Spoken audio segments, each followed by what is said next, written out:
Well, welcome everyone. Thank you for coming out today to the Knox Mine program, and we're beyond 20 years with this program. We're getting pretty close. 24 years. So thanks for coming out today, and thanks Bob Malinsky for pulling this together. Since the 60th anniversary of the Knox, we've been taking this program to kind of look at what this region has developed, what it has become, how we think about our past. After the Knox. So we all sort of consider the Knox mine to be that moment in history that sort of transformed this region from a mining region to really a heritage region. So in the last few years, we've been kind of looking at and exploring how we think about the past, how we talk about it, how we engage it, and what it means to the people. So thank you all for coming out, and we're gonna delve into that shortly. But before we begin, I wonder if we can take a moment of silence for our brother Steve Conrad from Plymouth, who passed away this week. Steve was with the Plymouth Historical Society and a very active member of our heritage community.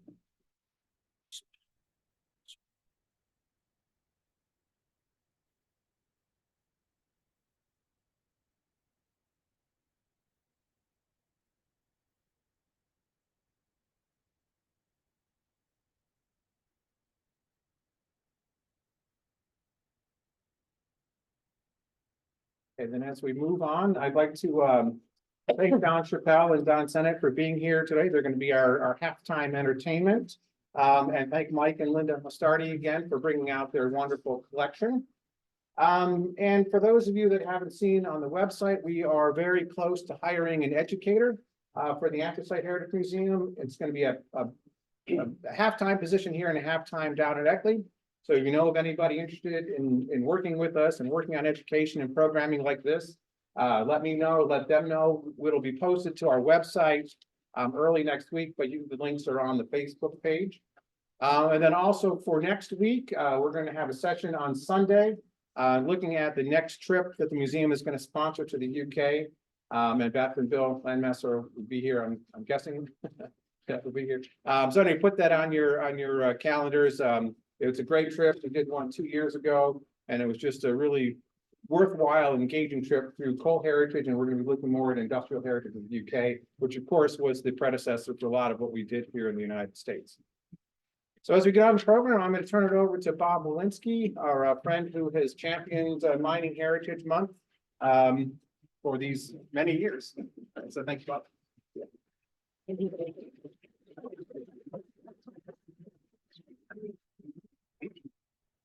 Now, I'm told I gotta be here because this is the Zoom shot. That's why Bodie was here.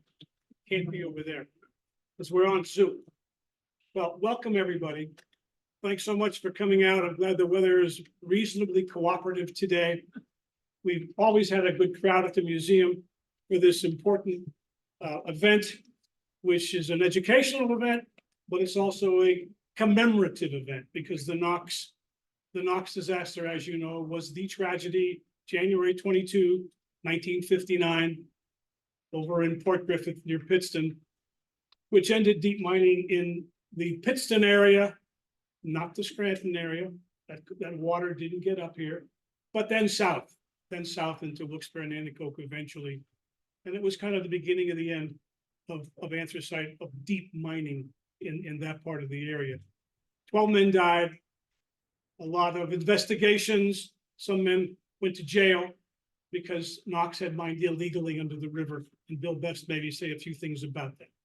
So we've got a wonderful lineup today of wonderful speakers who care about this region, who've studied this region, with knowledge they want to share about this region.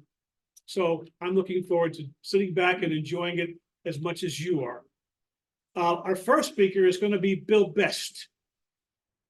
Bill Best was over here in the wings. You can see he's an underground miner. He's also been involved with the Huber Breaker Preservation Society. He's been an anthracite preservationist for many years, a close friend of our colleague Bill Hasty, who came up to these things every year for many years, and Joe Stella, who was one of the heroes of the Knox mine disaster. Bill was close to both of those guys. So without further ado, I'll introduce Billy Best, whose birthday happens to be today.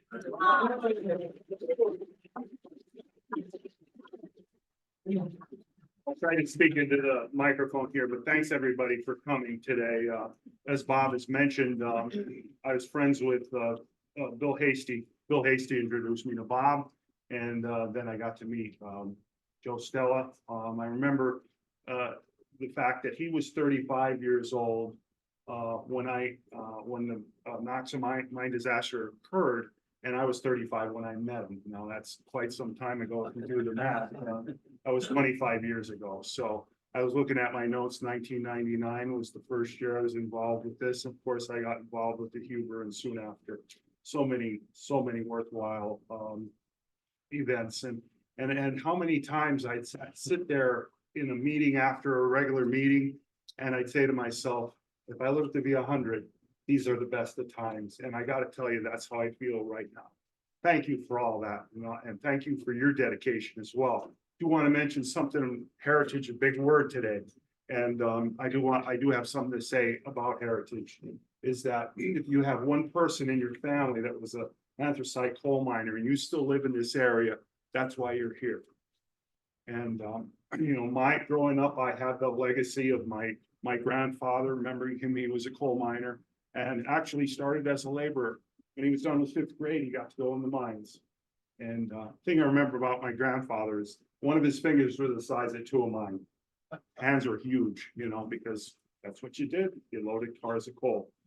And to say a little more about the Knox, it was a tragedy, and again, honored to be part of the commemoration every year. And there was a lot of villains, there was a lot of heroes, and there was a lot of stories of death, and there were stories of rescue too. And I urge you to listen up and hear our panelists, and I just want to say a shout out to any survivor families or any heroes from that day, or anybody who passed on. My heartfelt condolences to your family. And we in 2003 we got to put a memorial marker down there and mark where the Eagle Air Shaft was, and that was an honor to be part of that as well. Well, I'm here today to talk to you pretty much a little bit more about the Brooks mine. If you notice, I have an underground miners shirt on here, and we have 2 underground miners with us here, Scott Kurkowski and Jerry Babinski, and both of them, Jerry, local here in Scranton area, of course, works in the Scranton area, and Scott's an educator at Lake Lehman High School, and I'll also nominate him for the educator here.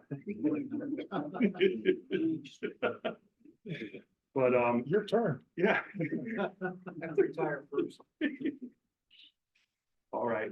The part about the Brooks mine, it was just amazing, and thankfully I was included in right from the beginning, so I got to be part of that. It's all started in early 2022. What had happened was we visited the mine and pitched the idea to the would be the Naog Park Association. They were all for it, and we did a survey at that time. We went in there to see the state of the mine. Now, keep in mind that it was closed in 1975, and aside from people breaking in and putting some graffiti on the walls and one of the stationary coal cars in there, nobody had laid a hand on it. It just timbers had fallen over, which were really just telephone poles that I doubt even were up against the ceiling to begin with.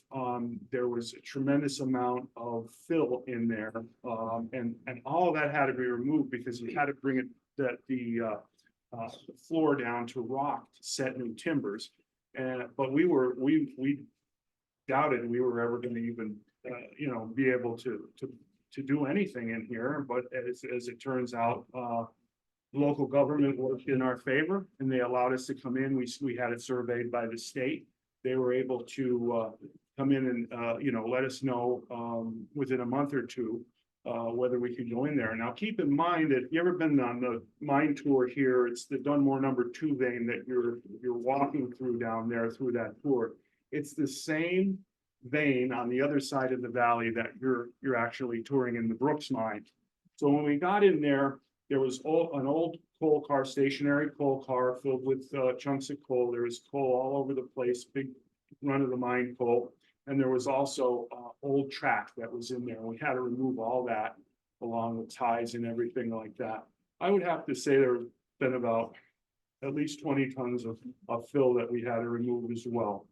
Now, that was all before we had to comply with what happened with the the inspection was to put a second opening in. As Tom will probably tell you, it's very important to have a second opening for two reasons. One, to escape in case of an emergency, and number two, for proper ventilation of air. So what had happened was we went in there and every Saturday, volunteers like us, and I'll go through the name of everybody in there as well, the volunteers that had gone, volunteered every Saturday for a whole 2 years, actually from the beginning of 2022 until present day today. And we just closed the mine tour in the fall, and last week we had 2 days open where we toured, and we actually had 85 people on Saturday and 145, I believe, on Sunday. So that brought our total up to this point, 4,000 people we brought through the mine since we opened it up, and that's in August of this year. So, or last year, I should say, of 2023. But there was a long haul. There was a lot of stuff that had to be done. The timbering had to be done throughout the whole mine from beginning to end. As soon as we came in, there was a rock structure there that had to be, with TR and rail had to be, cross members had to be put up, collars, and then punch props all the way into the workings where we actually put 3-piece sets in, and they were every 5 feet, and they're of course tied together as well. So there was a lot of work. We also did some hitches as well, where you put a hole in you run the collar into the working face or the rock or coal, and then you prop up the other end with a leg. And that's called the room and pillar method of mining. We got there, thank goodness we didn't have to open up any other areas other than this 35 tons of coal that we had to mine out in 12 days to get the airway out to the outside. And we were able to give that coal to Casey Casa and in trade for some equipment. And I do want to mention the equipment that we are restoring. We have a car shop where we are restoring 2 electromotors that's not stationary but moving cars, and they're going to be on site eventually sometime this summer, where you'll be able to see the different coal cars that we're restoring as well. I want to mention that everything that we've been doing has been done with the individual donations. Corporate or businesses have donated as well. We're a 501c3, so we're able to give you an EIN number if you need to write it off or anything like that. And we're not done, even though we've restored that Brooks mine, we're not done with it yet. We've got a lot of projects planned, and we're looking forward to. We're in this legacy. We're in this heritage for the long run, and we got a lot of people with a lot of heart. I do want to mention just offhand a special thanks to those underground miners, 2 of which are here today. But it was headed up by Chris Morley and Banks Reese. They were the actual miners. Like I'm a mouth miner, I can talk a good game, but these guys were actual miners, and Josh Schonenberger as well. Dan Shirtliff, young fella, we were able to pull the coal car out of the mine by means of a winch on the front of his vehicle. But more than that, more than a hands-on guy, this young guy is also our webmaster. And he totally revamped our website. I urge you to go to undergroundminers.com, reach out to us on Facebook. We got a lot of videos, and we're also on YouTube. So but you could link through us through anything having to do with our website. Of course, Mark Isaac, another local guy that was here, Jerry Babinski from Scranton natives. Scott Kurkowski, who is also here and educator, chemistry, teaches chemistry at Lake Lehman. But hard worker, man. I saw this guy when we were digging out the, I don't say we, when they were digging into digging, I'm the electrician. They 2 minutes, you got it. Yep, Jerry and Scott both had to shovel the coal out, and as Tom will let you know, with a low roof, there's really no way to kneel down or sit down. You have to actually lay down and shovel at the same time. That's what these guys did. I give them all the credit in the world. My input to the whole thing, I was the electrician. I made the lights go on, and that was simple for me, simple enough for me.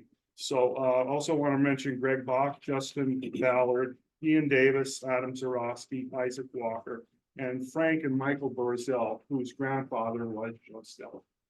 So I want to thank you all for all your support, and thanks for being a part of this. Bob, it's always a pleasure. Bodie, wonderful things we're doing here. Have a great show.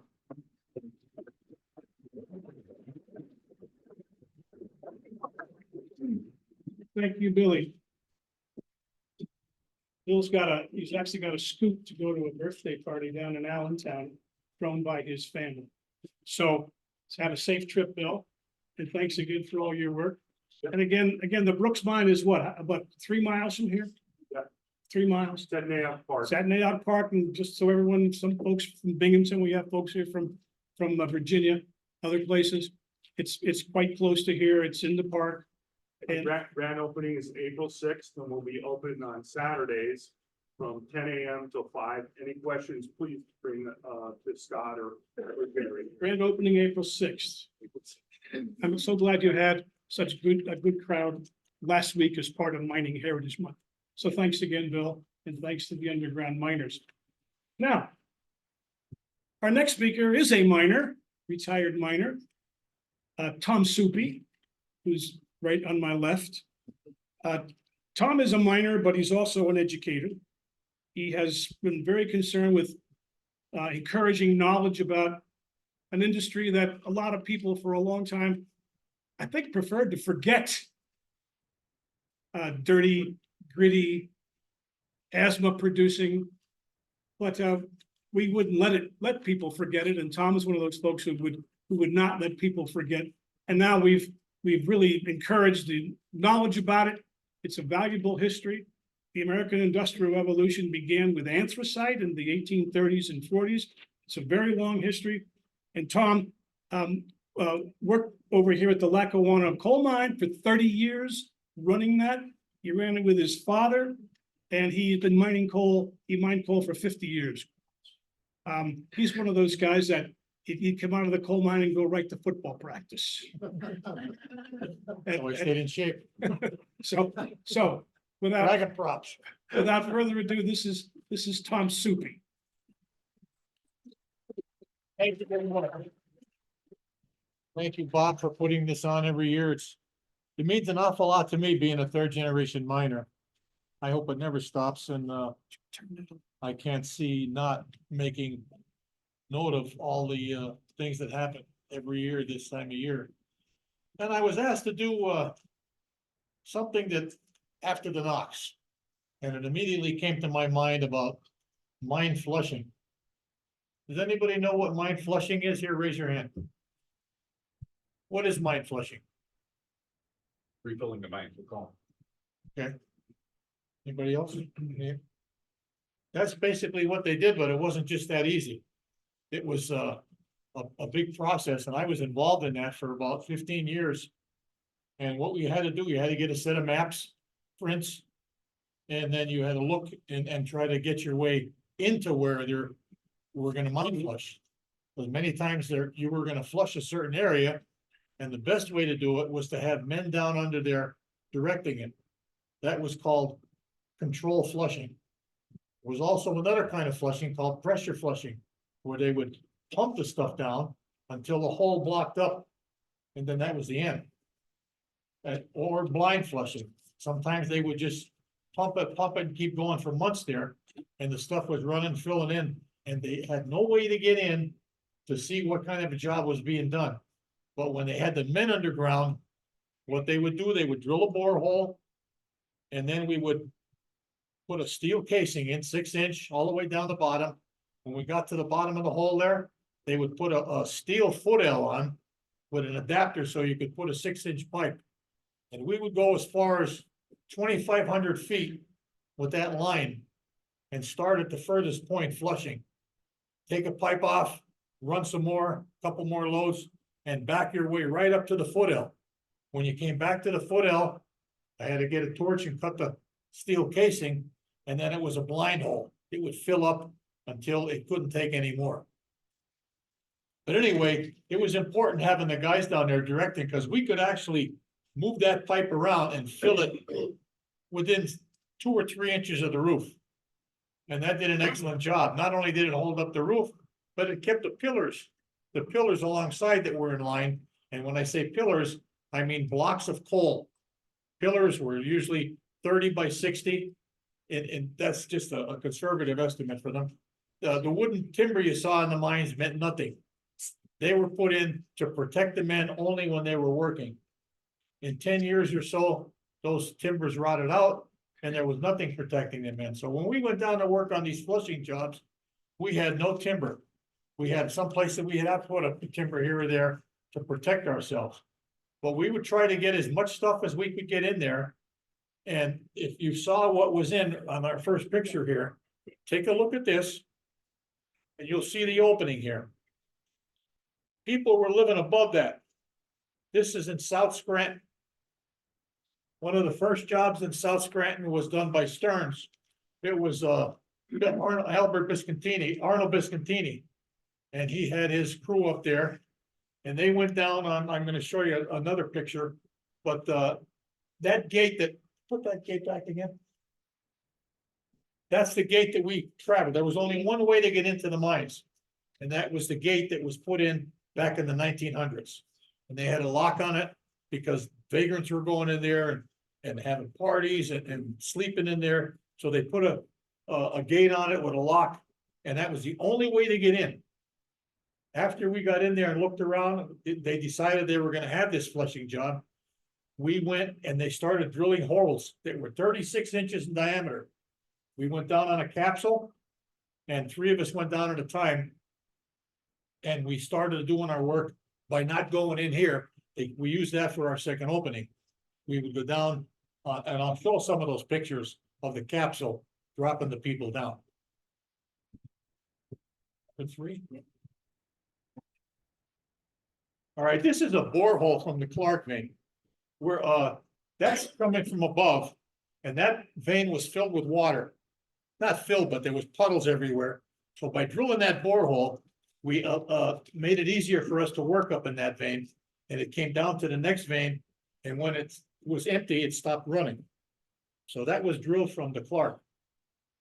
Now here is a picture of the stockpile that this material they used. This was all column, crushed breaker rock, and it was from 1/2 inch down. They called it 1/2 inch minus. 1/2 inch, and then it fell through the screen other than that. And what it was these huge column banks.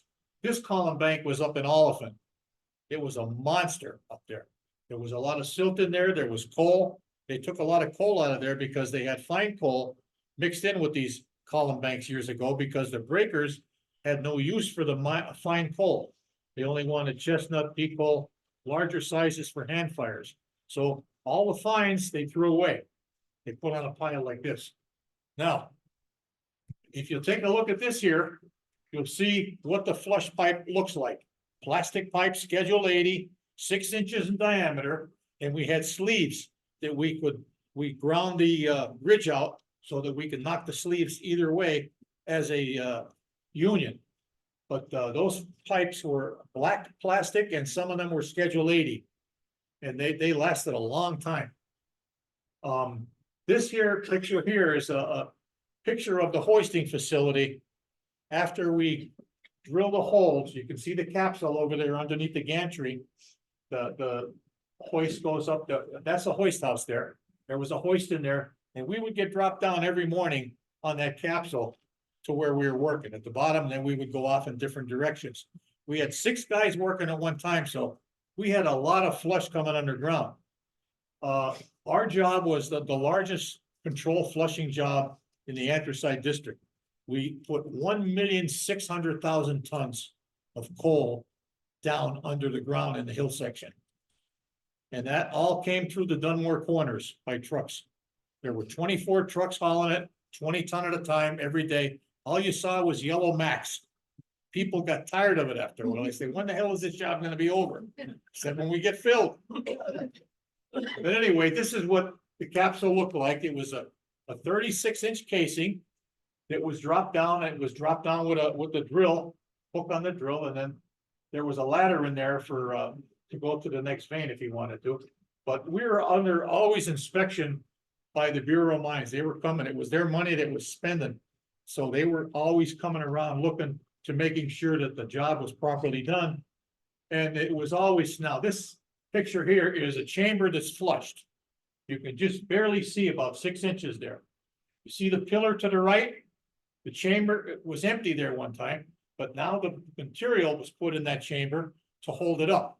Not only did it hold up the roof, but it held up the pillar too. If the pillars didn't fall and fluff off, the vein wouldn't cave. If the pillars peeled off because of a squeeze, because of pressure, then you had other problems. You had chance to have cavings. But by having this flushing method, this was the way everything was held and kept intact. And now this is another chamber here. This was, we had to leave a way to get out. We were flushing right, flushing left, flushing behind us. We had to leave a way to get out, and that was the only way to get out, by leaving a passageway over to that capsule. And then when we were done with the job, filling everything in, took the pipe out, we took the foot L off and let it run for maybe 2-3 days until it finally filled up to the roof, and then nobody went back in anymore. This is my favorite picture of them all here. It's kind of like, says it all to me. When I saw this picture, this is the river slope after the water was pumped out. And I don't know, and anybody doesn't know how the hell that mine car survived in that whirlpool that was down there in that water. It's almost like God said, I'm gonna leave a car here as a commemoration to all these people that worked here and died here. And I'm gonna leave one car so that someday, maybe somebody will see it and say, hey, that was the Knox River slope. But they pumped all the water out of that river slope and they filled in the void in the river. They were lucky, it was right across from an island on the river. And what they did, they put a coffer dam out to the island and they channeled the island so the water went around the back of the island, and they literally dried up the opening where it broke through. And they filled it with cement even. And after that, they pumped everything out. And this is what it looked like after they pumped everything out. You can see here, they put some sticks there to see how high it was. But anyway, that was probably the last car that survived that disaster. Now, I don't know how it stayed there. It didn't get torn apart or didn't float away, but almost like a miracle. So, does everybody understand now what mine flushing is? Do you have any questions about it at all? Yes. I have a question. I'm confused, like, if the mines are full of water holds the ceiling up. Why would you take the water out and flush it if the water's holding it up? We don't talk, the water stays there. We don't take the water. The water runs off somewhere else. It eventually seeks its own level. Right. But as you put that flush in, it's pushing that water away from you. And most times you had pitch, so the water was running as it came down, the material stayed in place and the water ran another direction. Yes. Okay, so you took the cold stuff, they trucked it in, did you mix it in some kind of tub, mix it with water and pump it or gravity? Yeah, they did on the street. It was right in the street. They drilled a borehole. Then they put this steel box on top of that hole. And there were nozzles in there and they controlled it with different nozzles. And that was mixed to go down into the voids where I talked about in the beginning of my talk. And we had some holes that were 230 feet deep. And that we would dump a truck in 6 minutes. 20 tons down that hole in 6 minutes. That's the pressure when you have a 300-foot drop. And it was amazing. When that stuff would come out of that iron footel, you could barely hear. It was like, right? Tremendous amount of pressure. Really something. And we would get about maybe 900 loads on those footels, and then they'd have a hole in it. It would actually, the flush would cut a hole in those steel footels. So we had them hard faced after that, and they last a lot longer. We had them hard faced with welders, manganese weld on them, and that's what made them last. Very good, Tom. What else? Very Anything else? Yes. Tom, obviously the coal was taken out and burned. There was a lot more coal taken out than Oh, yeah. fine rock that was Right. left there that you pumped. Where did the rest of the material come from? There were a lot of column banks when we did this job. It was in the 70s. Yeah. And Oh, I they were remember. bank, I lived through any it. bank they could get. I mean, there was wasteland. They were paying, government was paying for the people to, so much a ton to take that and use it on the flushing jobs. So they pretty much took them all now. There's only a couple left. And then when they were taking them, sometimes they hit fine pole and so that. One more question. How long did this process take? How long did it take? It took us, we were there 4 years on the hill section job. How many federal dollars? I don't know. I just know the tonnage that we took down. We took 1,600,000 tons of flush underground. Because it all came over a scale and it was kept track of. And that bank came from Jessup. It was called the Ontario Bank. I don't know if anybody's familiar with that. But that's the bank that they use for that. And that guy put Carlos Mid-Valley improvement up there now. He has, I think, a hardware store or something there now. Yeah, this slurry, of course, was intended, the water would drain away and then it would solidify. So it was like concrete under there, and it would prevent surface caving. Now, I have to mention that the old days, the companies would send that culm back in themselves. It wouldn't be as a slurry. This is a slurry of water and culm, or was what locally is called column, but it's C-U-L-M, culm. But the local pronunciation is column. But the coal companies would truck it back under there and they'd prop it up themselves, but then they'd stop doing it because it was just too expensive and they just piled up these huge culm banks. We flushed 6 veins at a time. And we had 6 veins at a time, and we would try to get those 6 at the same time, and we try to line them up so that we didn't have one vein flushed and not the other one not. It was called columnizing the pillars. And they did the same thing when they worked. When you set up a coal mine, that's what they did. They tried to columnize the pillars because it was extra support. Now, 3 of those veins in the 6 that we flushed were already filled. They were filled with silt. The hill section, they didn't want it. There were a lot of rich people up there. They didn't want any silt dams up there. They didn't want any column banks. They even put the rock, they send the rock back down underground and they rock pack the chambers for extra support. Just like those farmers' fences you see in the fields? Just like that. They would pile the rock and that was extra protection underground. So they did everything right in that respect. Of course, it's a major subsidy to the coal companies because they'd be liable for surface caving, but most of them were gone by this point. They were all gone by this point. Well, moving on. We next are going to hear from Bill Conalog. Bill Conalog is a professor at Marywood University. And Bill has written about the environmental after Knox. This is about the mines after Knox. We're looking at, what came after Knox. And Bill's written about some of the environmental implications of this. He teaches at Marywood in literature. He is interested in how land use is represented in literature and history. What's the meaning of the land here, especially, with the post-coal period? So this is Bill Conalog. Hi, everyone. Thank you for coming. I'm gonna read to you. That's right. And if you can't hear me, just let me know. The effects of the anthracite coal industry on the natural world did not end with the industry, now a shadow of its former self. Anthracite continues to affect local, regional, and global environments. I focus here on water, land, and infrastructure. The end of deep mining led to new circulations of water. The Old Forge borehole siphons water from an acid mine lake beneath the Lackawanna Valley.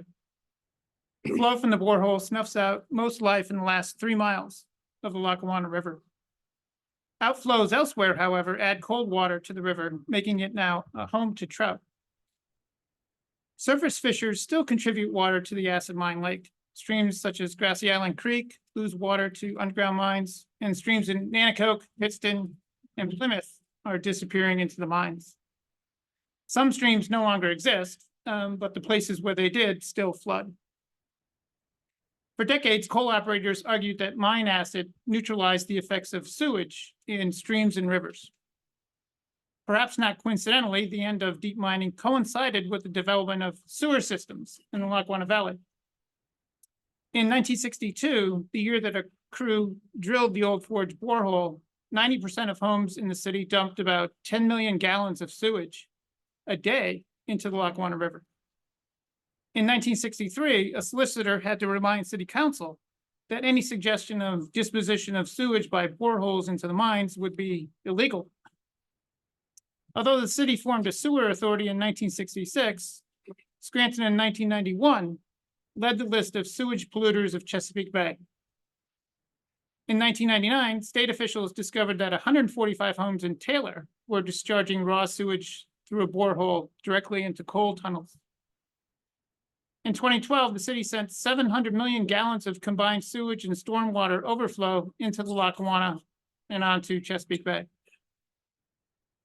To protect the bay, the Environmental Protection Agency sued the city in 2009 to force it to separate sewage and stormwater. A 2013 settlement required $146 million in system upgrades over the next 20 years. To maintain reliable sources of water, coal operators built reservoirs that now serve as drinking water sources, flood control devices, and recreational sites for fishing and boating. During dry times, coal operators use reservoir water to float boats on the Delaware and Hudson Canal. Hankins Pond and Miller Pond in Wayne County are examples. Other reservoirs supplied clean water to steam engines that powered machinery. The D&H erected the first dam at Stillwater in 1896 to supply water to its operations below Carbondale. The present dam, under construction at the time of the Knox disaster, was built as a flood control project. The first dam was raised outside the Lackawanna Valley to avoid acid mine drainage. The second one was to avoid mine subsidence.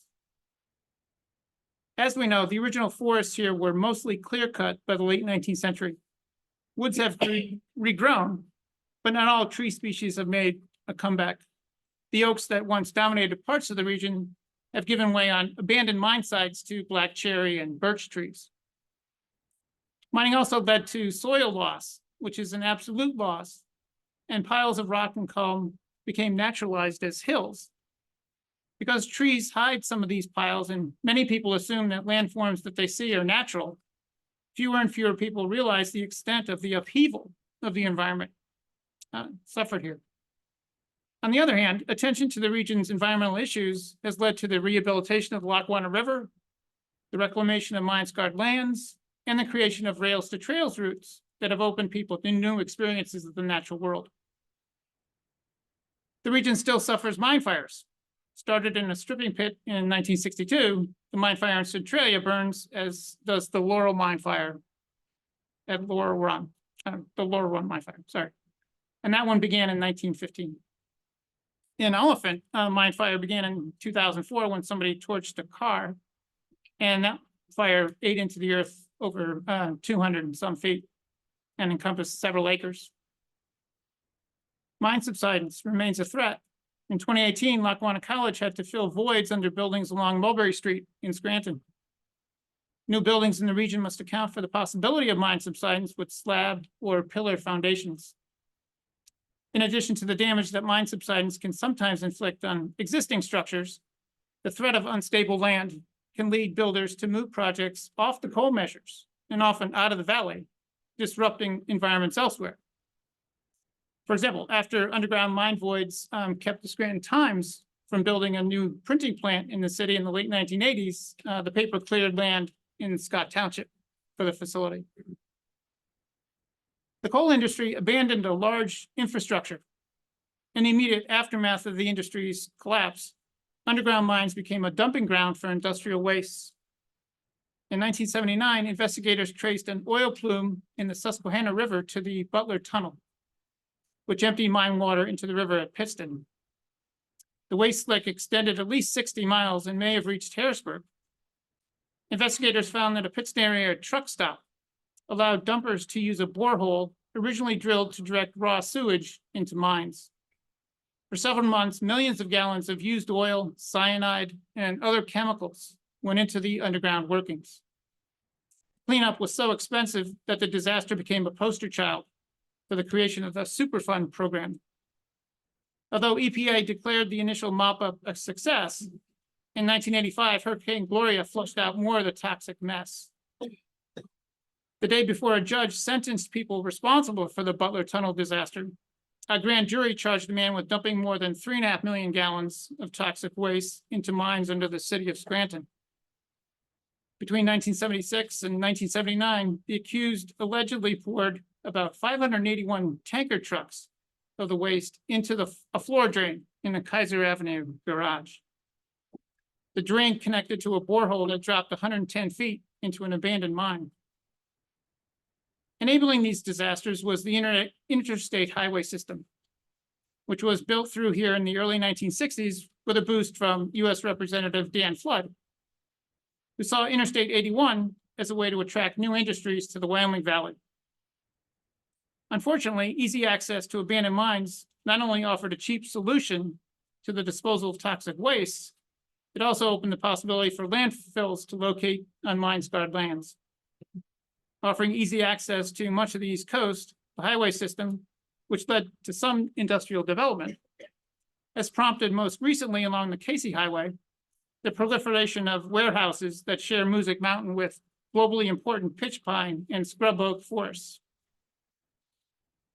Railroads built to support the coal industry now support new energy regimes. A proposed hydropower project near Forest City will send power to New York under the abandoned bed of the former Ontario and Western Railroad. Once a major D&H hub, the former railroad yards in Carbondale are now a site for mixing water from the Lackawanna River with sand that is mined in the Midwest. The mixture is trucked to drilling sites in Susquehanna County to be used to frack wells. The former D&H rail bed, now a rails to trails route, doubles as a conduit for a pipeline that brings Marcellus shale gas to the power plant in Jessup. Contributing to the Northeast grid, this 1,500 megawatt power plant sits on former coal lands that in 2017 suffered a small mine subsidence. The region has also had a major impact on environments worldwide. Atmospheric carbon from burning anthracite contributes to global temperature rise. Methane from leaks in natural gas production and transportation systems are also contributors. Coal mining left large pits that not only led landfills to locate in the Lackawanna Valley, but also brought toxic sludge to Tamaqua. In 2006, the borough forbid dumping. The ordinance recognized rights for nature, a first in the world. In 2008, this rule influenced the writing of the Constitution of Ecuador, which enshrined in national law rights for the natural world. The Rights for Nature movement continues to influence legal and policy approaches to the environmental protection around the world. Anthracite also created a new relationship with fire. Fire went from a widely visible thing in hearths, candles, and field burnings to largely invisible in furnaces, in flashlights, internal combustion engines. The new relationship has led us to fear fire which has led us to remove it from the land, sparking more intense brush and forest fires, as we've experienced recently. That's it. Thanks.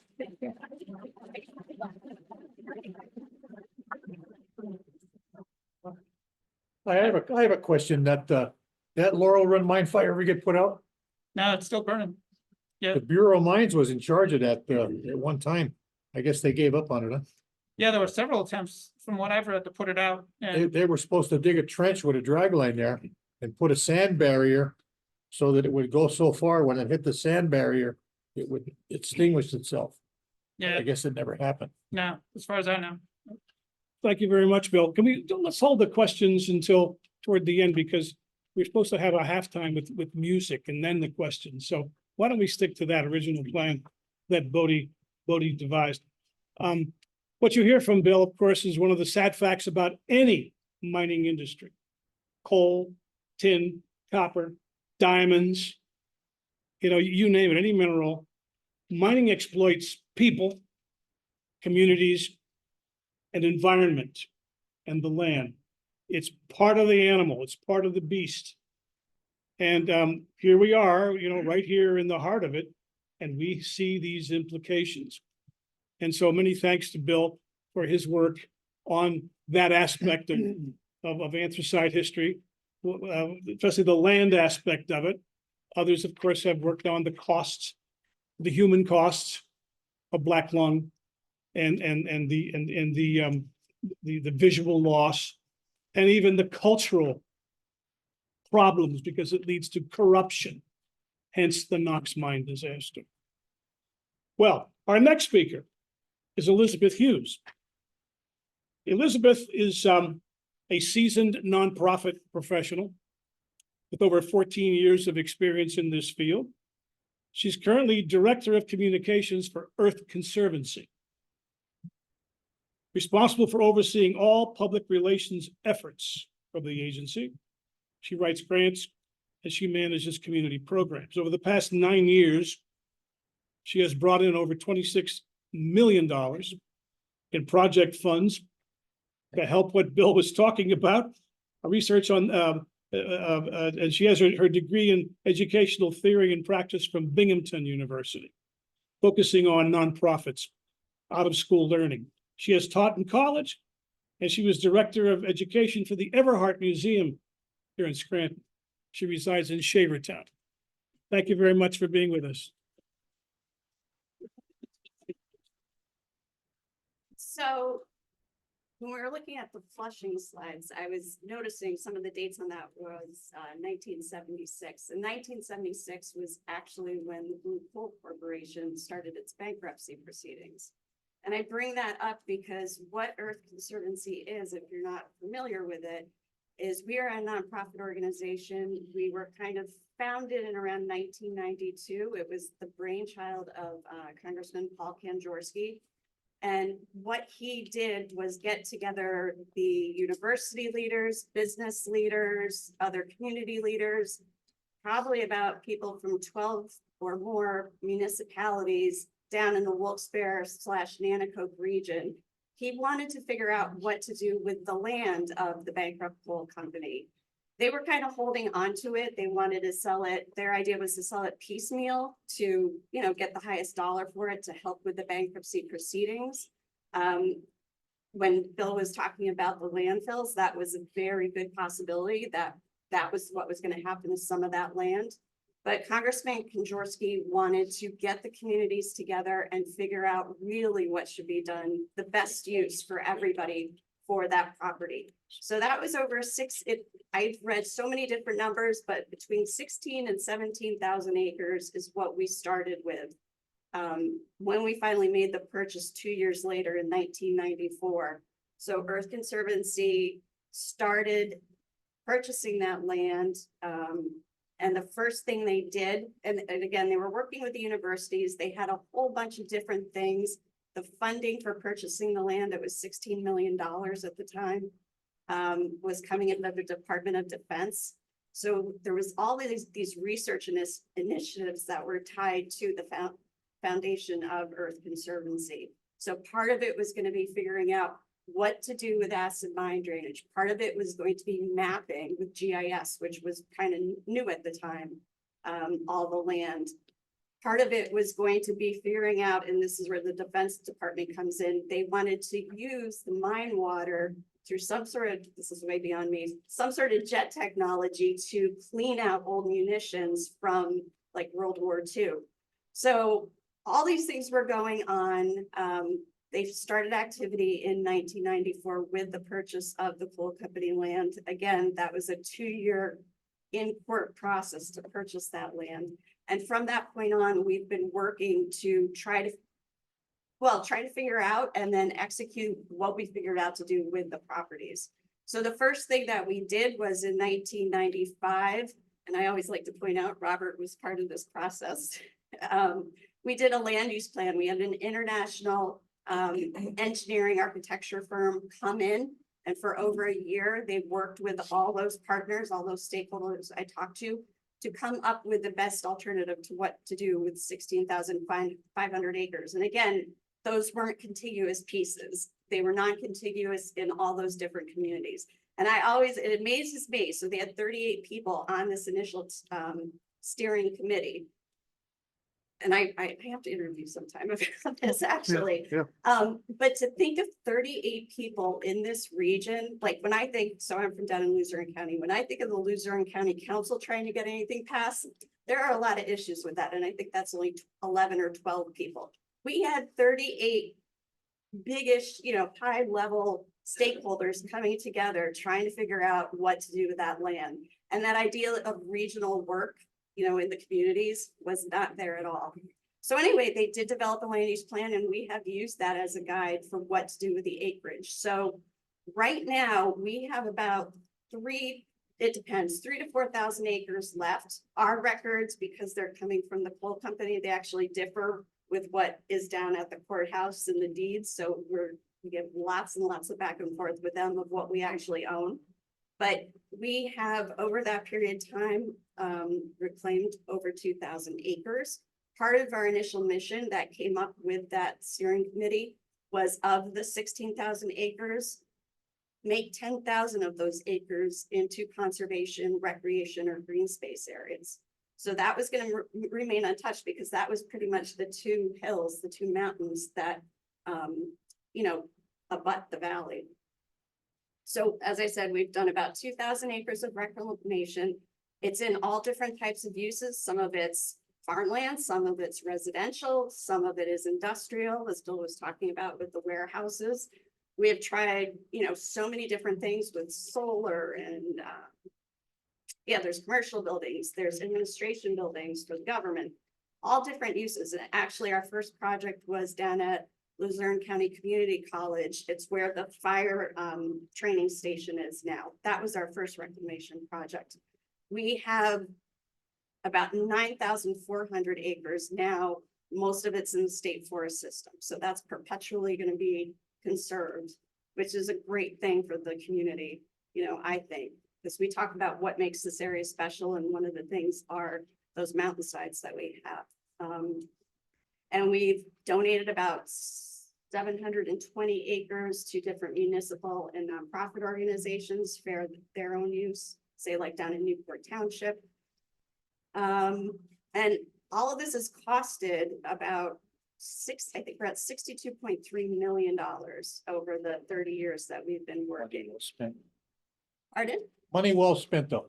And it's amazing. What I'm really proud of right now, when I first started at Earth Conservancy, Bill was talking about the missing streams. One of the streams that we had, it was called SB Run, part of the Nanticoke Creek watershed. It was going straight underground through a void. We reconstructed, actually rebuilt 1 mile of stream channel. So now that stays on the surface, and we line the streams channel so it's no longer seeping underground. We just received a grant from the EPA, as well as a larger grant from DEP. And we're now working on all the upper reach of the Nanticoke Creek watershed. So that's going to be about 15,000 linear feet of stream channel. And it's amazing because, as I said, I started in 2015 with SB Run. That was through grants that were $200,000 to $500,000 each. This large grant, because of the Bipartisan Infrastructure Act, brought in funding that we received this $20 million to do that whole Nanticoke Creek watershed all at once. And that's hopefully gonna reduce the acid mine drainage that's coming out at one of the boreholes downstream onto the creek. So, you know, this is a different face of, I guess, the mining industry, but you know, it's amazing to me. My former boss, Mike Ziak, when I interviewed for the job, he's like, oh, this was only supposed to take 20 years. And he was, you know, going down the list of all the things he did. And I'm from the Scranton area. This is what it was. To hear, to see like what you've done in 20 years. And, you know, to think we might have 5 or 10 years left of this and be finished with at least our land is pretty amazing. That's-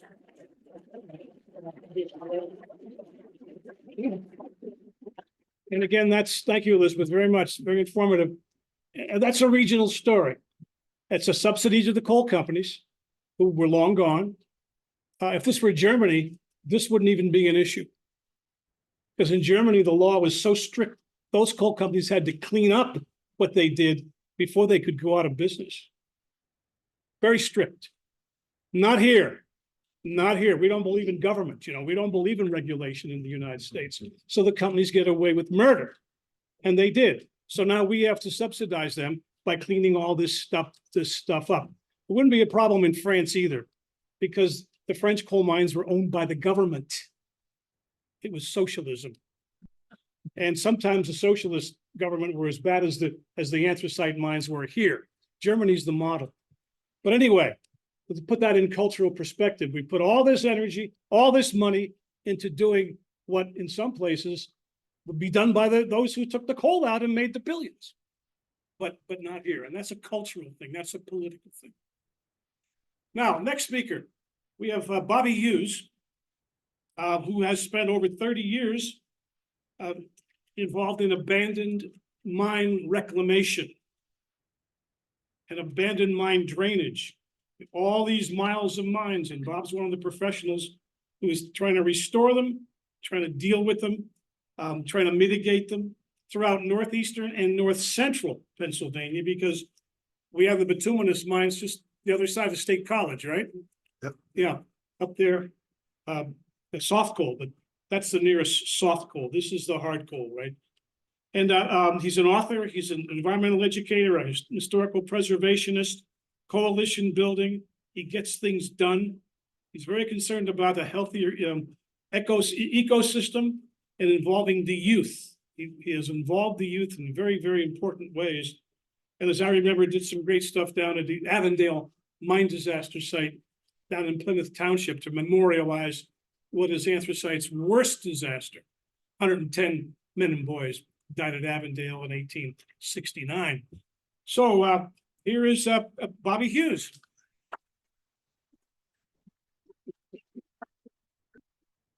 Thanks, Bob, and the panel here, because I just want to tie in to everybody, because over the history of the last few decades here, growing up in the region down in the Wyoming Valley, one of the goals of the organization when we were chartered back in the mid-90s, we were a sort of an outgrowth of a partnership with, in the Pocono region, there was a Pocono Northeast Resource Conservation and Development Council, and they partnered up with a number of county conservation districts that we have in every county in Pennsylvania, except for Philadelphia. But in those counties, we have the Lackawanna Conservation District, the Luzerne Conservation District, Schuylkill, Carbon. Any number of our counties here has these sort of, either they're affiliated with the county level government, or they're like an independent organization as a sort of multi-purpose organization built out of municipal services that they can provide in both agriculture, because back in the Rural Abandoned Mine Program used to come out of the U.S. Department of Agriculture's Natural Resource Conservation Service. They had a mining program, they had water restoration, and if you go to them now, you'll see that they have a number of staff that deal with issues related to erosion and sediment control and stormwater. And so those type of organizations here in Eastern Pennsylvania, were starting to coalesce. At around the same time, the Earth Conservancy was forming in the early nineties. And by the mid nineties, an organization that I had belonged to right out of school from Penn State was called the Pennsylvania Environmental Council. And they had a Northeast regional office down at Wilkes University. And there was this partnership with Wilkes and the Economic Development Council in Northeastern PA, which is now the NEPA Alliance in Pittston. And other entities got together and thought, there needs to be more of a sort of I'll call it a pendulum swing. There was always an organization in Western PA since the early 80s, very similar to ours, that was a coalition of these conservation districts, nonprofits, community groups, and sort of state and federal agencies that were a liaison to various funding sources that could bring projects to the region. We didn't have that in the Northeast, in the anthracite region. So in 1996, about the same time we were doing the master plan and supporting the efforts of Earth Conservancy, we ran a conference, our first regional conference of the region that chartered the membership of the organization. And we brought the conservation districts in. We brought Congressman Kondrarsky. We brought the Office of Surface Mining's Department of Interior Director, Bob Urim. So everybody came down from the federal to the state and local level governments that were involved to bring about close to 200 folks to Wilkes over a 2-day conference. And we did tours. And matter of fact, we toured Earth Conservancy's Ascom area off of Dundee Road in Nanticoke when there was still a comb bank on the first treatment system that they had that was called a phase 1 that Wilkes was involved with and the Earth Conservancy. And that was one of our touring locations. That comb bank is gone now. Now that area is a stormwater basin and there is a treatment system across the street because there was a collapse in the mines many years ago and they had to rebuild that system in the Nanticoke Creek area. But what the group's sort of mission and goals were at the time was to support and advocate for the reclamation of abandoned mine lands here in our region, work with community partners like up here in the Lackawanna Valley, Bernie McGurl, as you may well know, and now Tara Jones filling big shoes there in the Lackawanna Valley for the Lackawanna River Conservation Association, and other entities that are located throughout northeastern and north central Pennsylvania. There are a number of groups that are out there we call them watershed associations, but they're really like community nonprofits, or they're community benefit type organizations that the federal governments like to call them now. But they're nonprofits that are the people that live within the communities that are wanting to address these issues with abandoned mines and water cleanup and land restoration. So if I'm in Shamokin, there's a Shamokin Creek Restoration Alliance, which has just gotten millions of dollars to do projects like similar to that are being done in Nanticoke Creek to the Quaker Run tributary to Shamokin Creek. There's a lot of efforts going on in the Catawissa Creek down in the eastern middle coal fields just off of Interstate 81. There's let's see if I just hop over into the Wildlands Conservancy is doing work over in Carbon County and southern Luzerne County. So there are a number of the Loyalsock Creek Watershed Association. I just placed myself around the region with the number of partners that we have in various counties in partnerships with the conservation districts. And what we're doing in those areas is working with those community groups to really get money back to our region, to get money back into these projects that can address not only the abandoned mine reclamation projects, but the water quality issues in particular. And in doing that, doing the outreach and the education with the schools in most of those areas that are often underserved, that the kids don't get out into the communities. We enjoy our partnership with Earth Conservancy because they allow us on all of their lands when we do watershed tours and educational experiences with the high schools, whether it's Lake Lehman or schools in the Lackawanna Valley, the Wyoming Valley, Schuylkill Valley.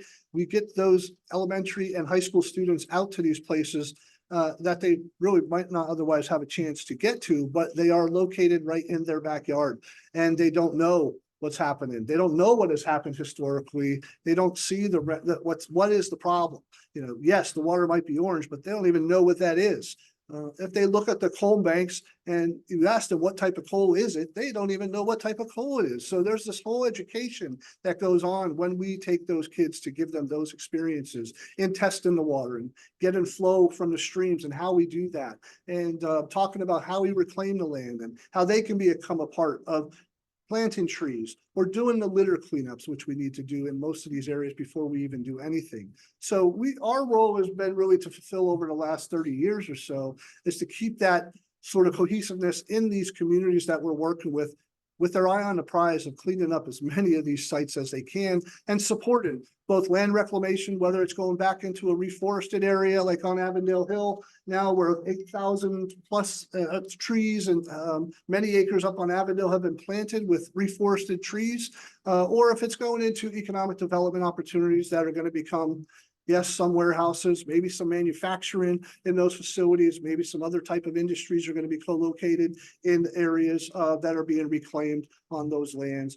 Or what we've been advocating more recently here locally is like solar development, clean energy projects, mine pool use of the water for geothermal potential. These are all the kinds of things that we'd like to see new emergent industries come into this region to talk about ways that we can generate more jobs, more projects to clean up the land and to kind of address the issues that we're dealing with. And one of the biggest things that our group has done, and we're small, we're all grant funded, our entire organization, 7 people, 4 full-time, 3 part-time, 2 educators that are part-time, and staff that are really working on a lot of the sort of more technical mapping side of things and the mine mapping and GIS mapping. When you go to the state's inventory for the Mine Map Atlas and you see 20,000 plus maps up there now of all the surface and underground mine maps that are being housed by Penn State. Our staff has put those in. We put in the private collection for Earth Conservancy's lands. We put in the private collection for the Girard Estates in the southern and western middle fields, over 5,000 maps from the surface to the underground so that the state can utilize those maps in ways that they can create a bigger pool for the mine subsidence insurance program for one, but for other businesses and industries to locate and take a look at those maps and say, do I really want to locate here? What am I going to have to deal with in terms of liability or concerns with addressing the underground mines in that area? And what can I provide to the partners and groups that are in that area to help if I'm not just going to locate here to build my business? What am I going to do for the community? How am I going to help them restore those streams? What kind of things do we need to kind of clean up the land aside from just put in the building here and creating that job opportunities that we all seem to want and need for the region. So we're doing a lot of that work, and that's sort of kind of behind the scenes. We don't get to publicize that a lot because we're just in the office or folks who are working remotely. They can take those maps, they're scanned in, they're all cataloged, they're digitized. It's called georeferencing. We're creating quilts that are like mind map layers of every single coal vein in the region. And we have focused mostly on the northern anthracite field from Forest City all the way down to Shikshini. And I can tell you in that region there, there are 13 to 23, depending on what pinches out and different kinds of veins, 23 veins of coal that we're looking at. And those are the old mine maps that you typically would see. Now, we're not saying they're all the most accurate and the last mine map to be edited by coal companies, but they're the best we got right now. And we took them out of the state's collection. We took them out of the district mining office so that they can have this sort of digital archive that they wouldn't have had otherwise, because what's down in Wilkes-Barre right now is in the first floor of their building and it's in a flood zone. And if something happens down there, those are going to be lost. But now they're digitized and they're all collected and can be utilized for purposes of doing this type of work that we're talking about. And in addition to that, the work that's going on the surface is where those stream losses are being, looked at. Our staff are out. We work with Earth Conservancy. We have various monitoring devices in the streams that tell us what's being lost, how much water is being lost, and when that area is restored. Putting that amount of clean water back on the surface is a great thing because the waters above the coal measures are all clean.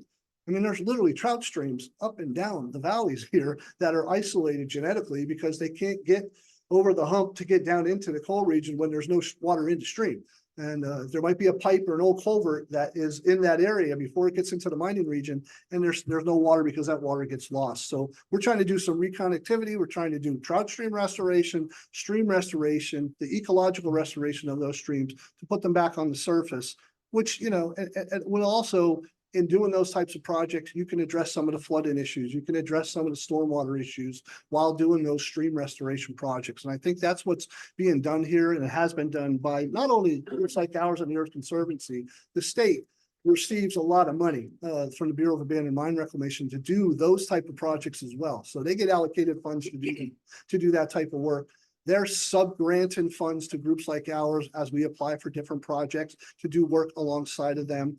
And the money that's coming in, not only through the infrastructure bill, but the money that comes in from the Abandoned Mine Land Trust Fund that the coal companies pay into for every ton of coal that they're mining, that money is supposed to go back to this type of work, and it does. And so those are the type of efforts that we're working on now, and we're really sort of happy to see how much work has gone on over the last 30 years in this region, because it's really come a long way, even since I was in my early 20s, starting this work in my particular field. So we've seen a lot of great work.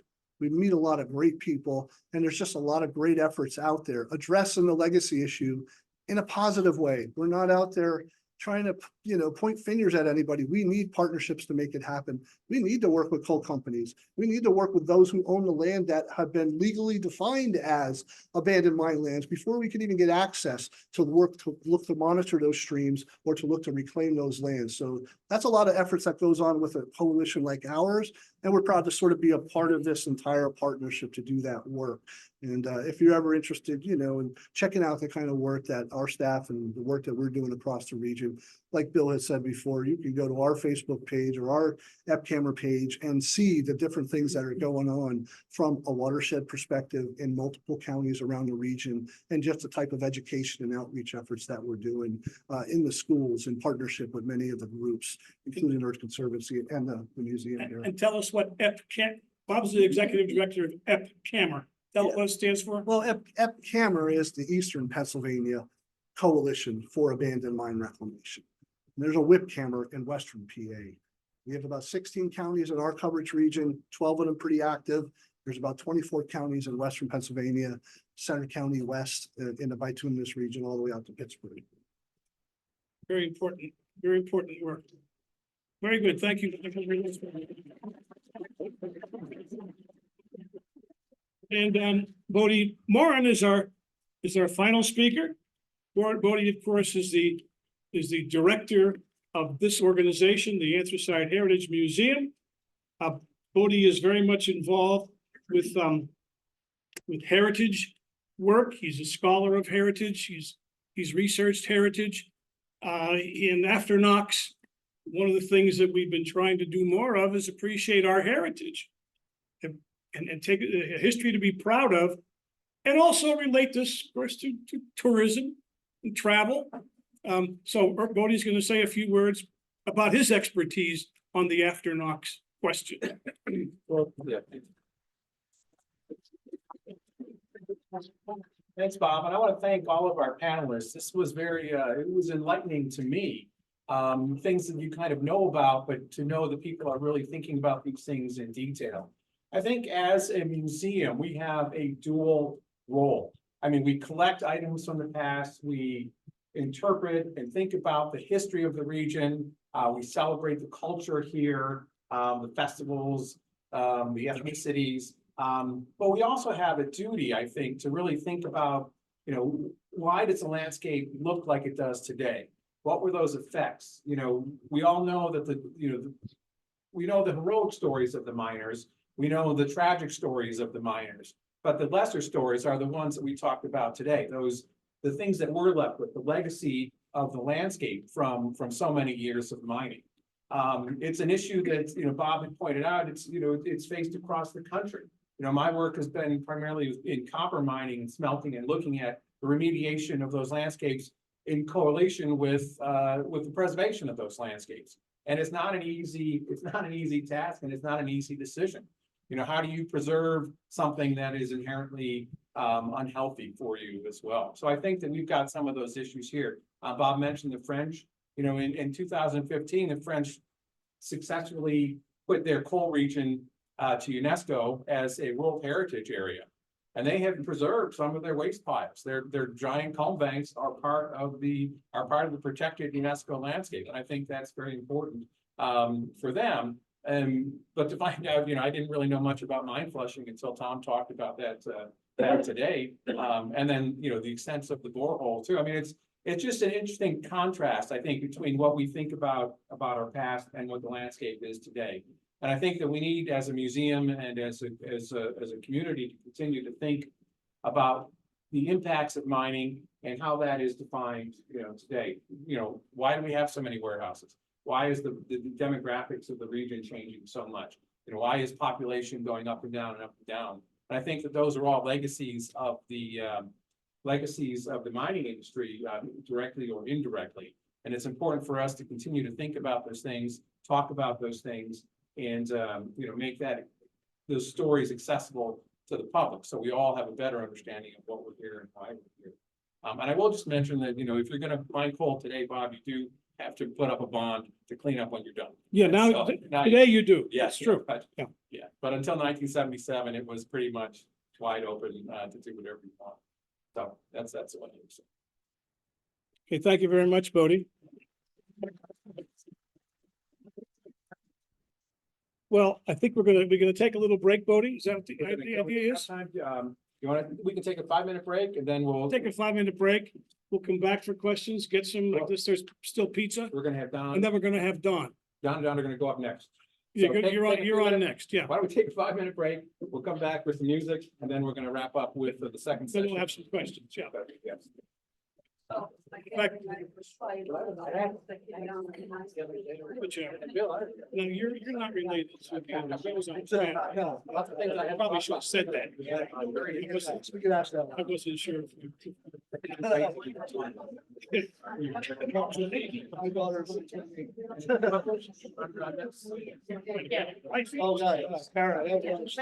Oh, I just read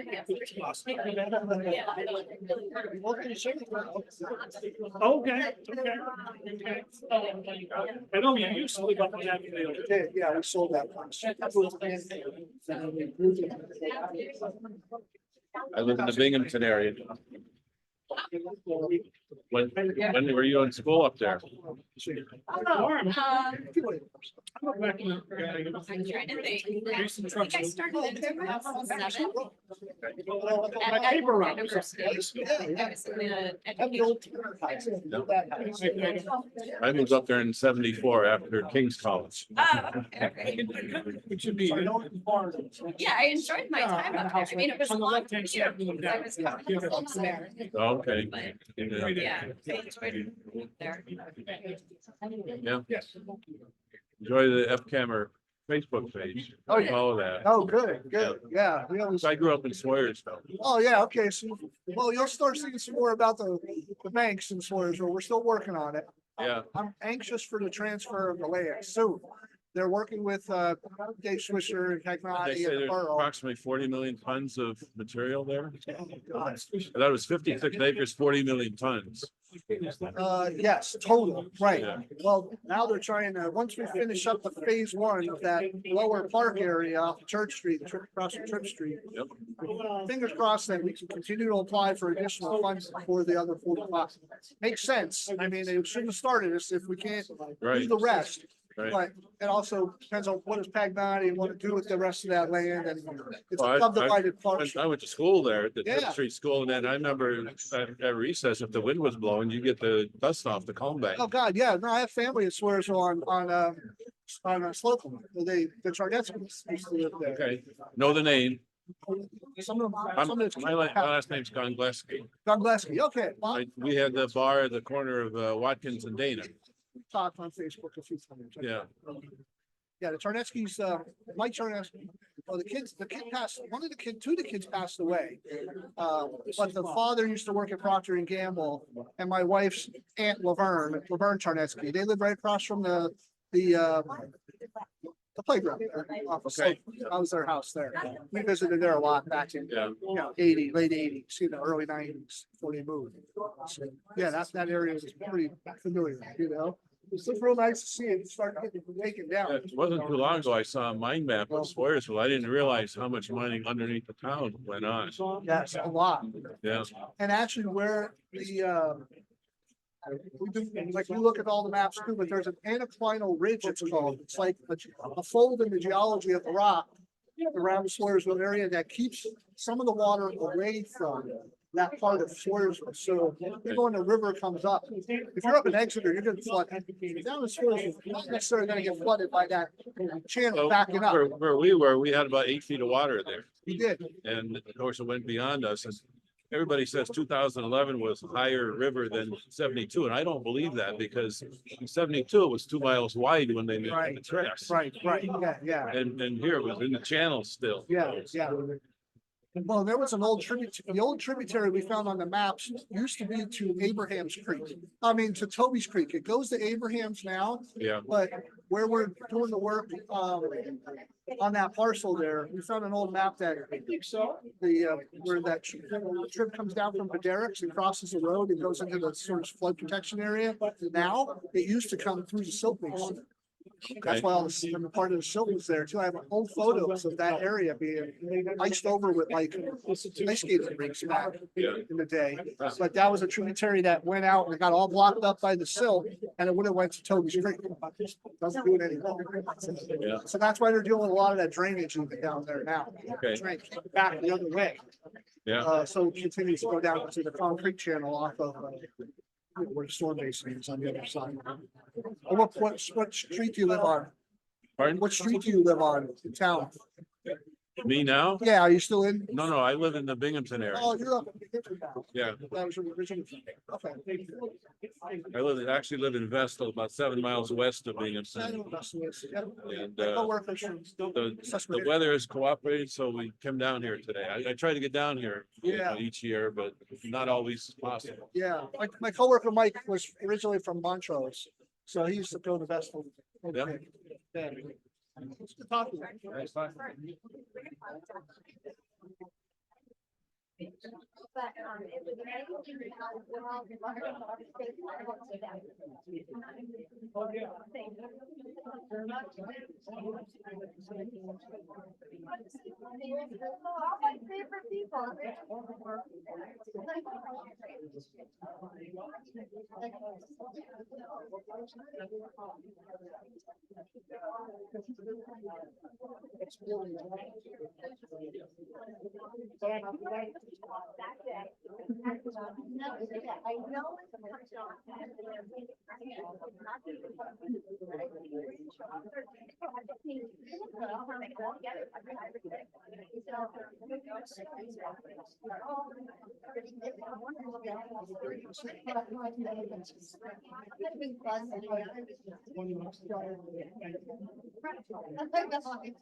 you doing?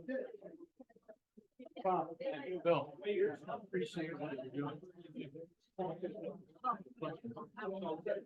Mentioning like time and then that's.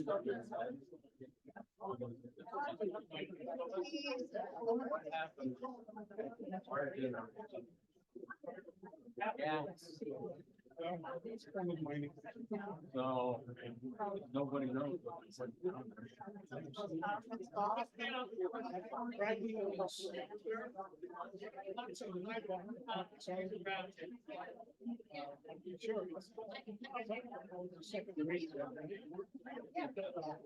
Yeah, it's not really not that, it's not taxes. For many years, Where's that money going? for many years, it was no tax. Thing is.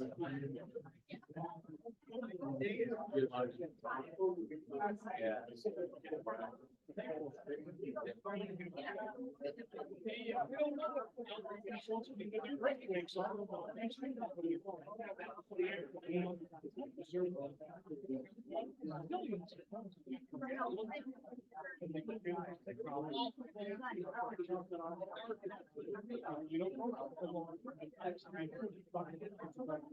Yes.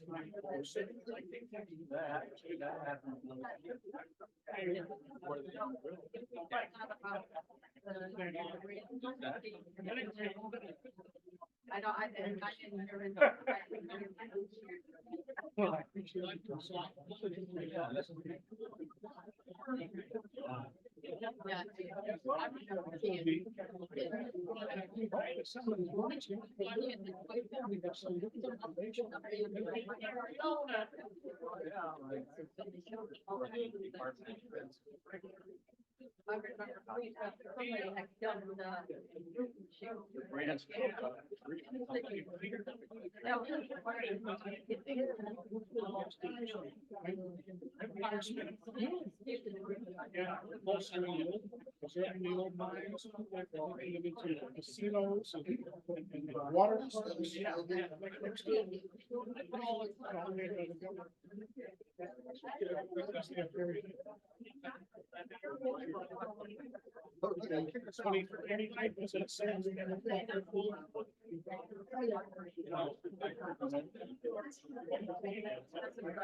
Casinos and water.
Ladies and gentlemen, we're gonna be entertained for a while by the wonderful duo Chappelle and Sennett. All right.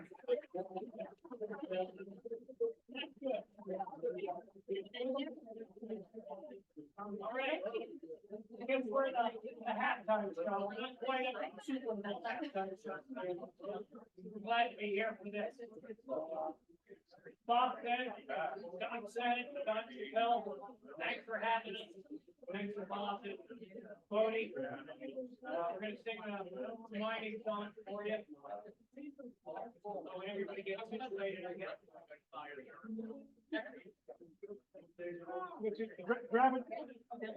Grab a drink and get a bite and have a seat. We're gonna start out with a song I wrote called Hard and Cold.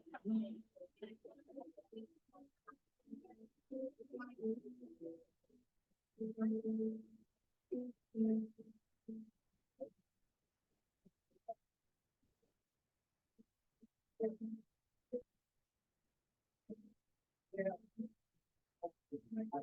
All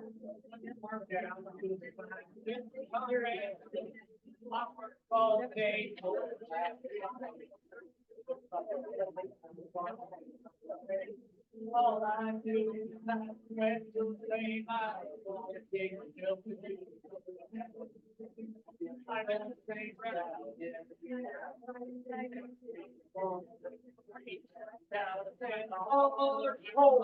bring the man back. Hard cold, you don't get nothing back. Hard cold, you can't take off.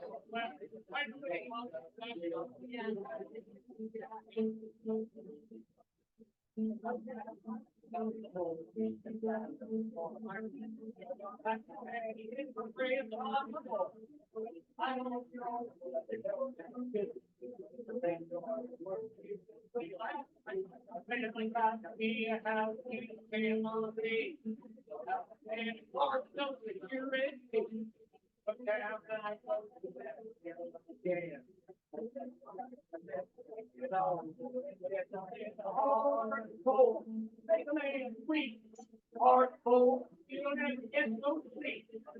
Hard cold, you get so much pain.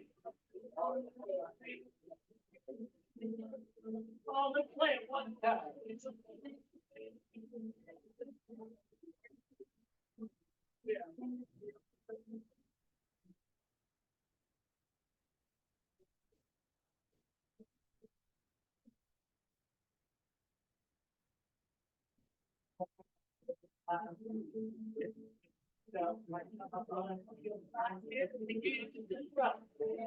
I'm still young, but I feel so old.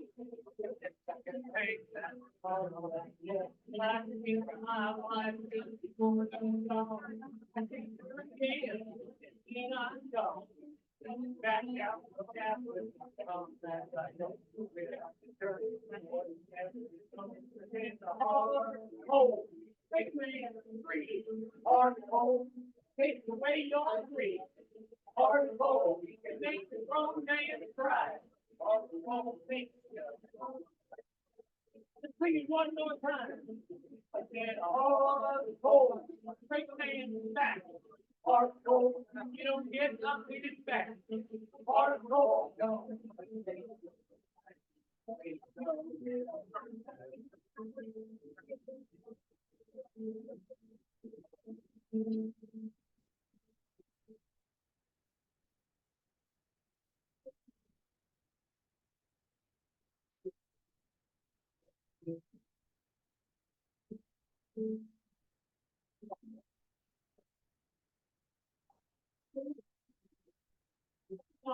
Hard cold.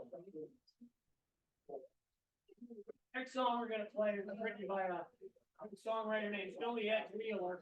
I don't really know anything about him. I learned this song from a songbook that was compiled by Pete Seeger, a songbook of working songs. And I like the words to it, so never heard the song done by anybody else, so I just got it out of the song. It's called Blue Tattoo.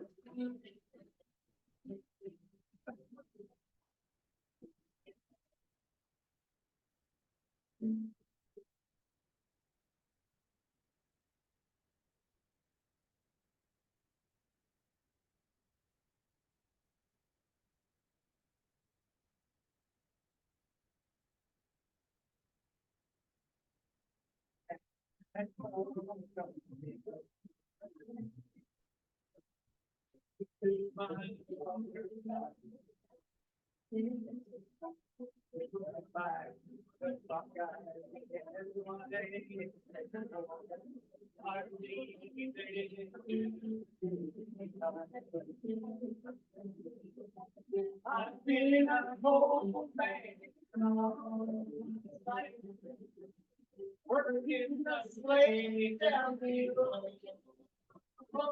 I got a bag.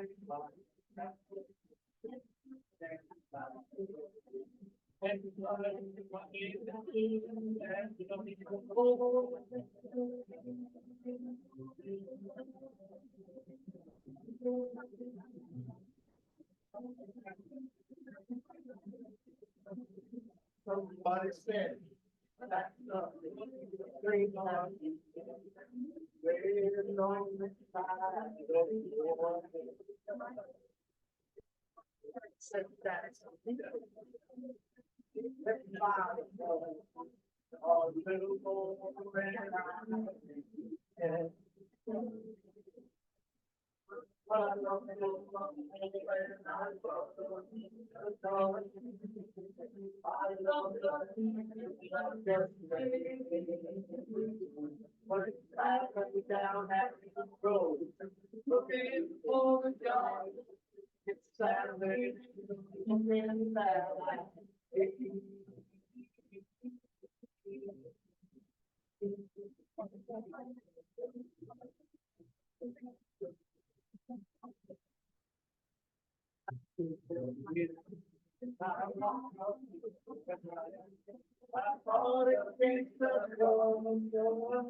Someday, when I'm dead and gone, come back to my dream.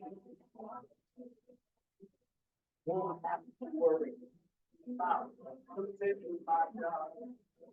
That's how it is.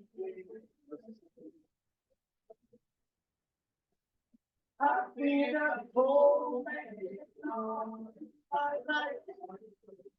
Working frustrated, down the road.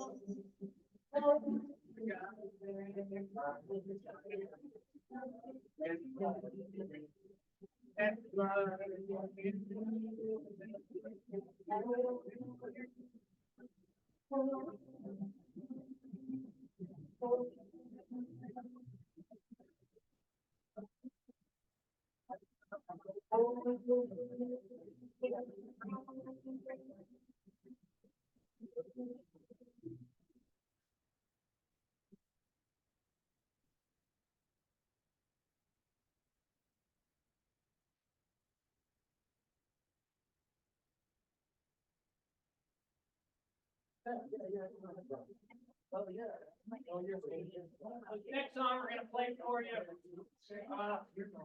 comes from the collection of George Corson, a folklorist, collecting andesite coal mining songs back in the teens and the 20s. He went all around the coal fields with a big tape recorder, similar to what Alan Lomax and John Lomax did going around the country. And they collected cowboy songs and railroad songs even earlier than that, around the same time, I guess. But George Corson went down, he actually went down in the mines many times and would record miners singing a whole collection of songs. Today, you can listen to them online. The Library of Congress has a recording of all these songs. But this song, he recorded this in the Newkirk Tunnel. I'm not sure where the Newkirk Tunnel was, back in 1946, when a miner sang this for George Corson. And we learned it off of that recording. It's called Union Man.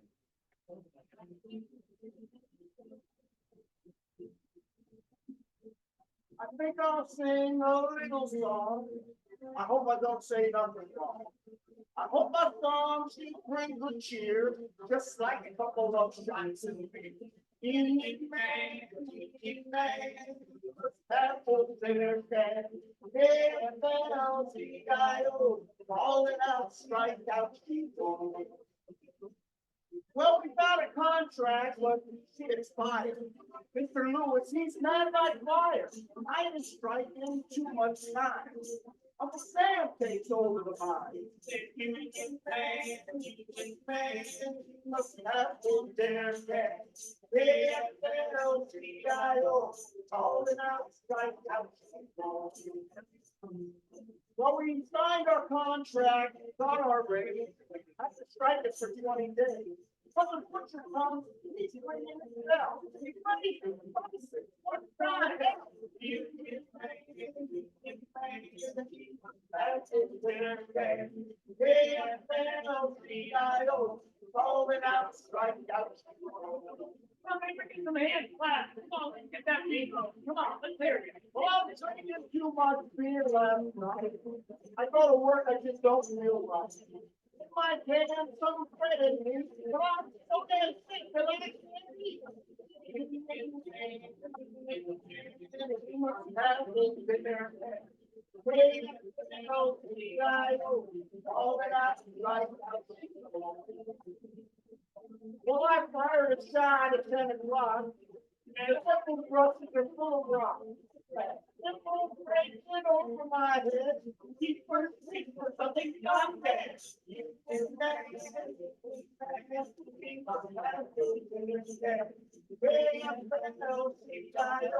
All that else right out. You can bang, you can bang, we must have to bear there. AFL-CIO, all it out, strike out, people.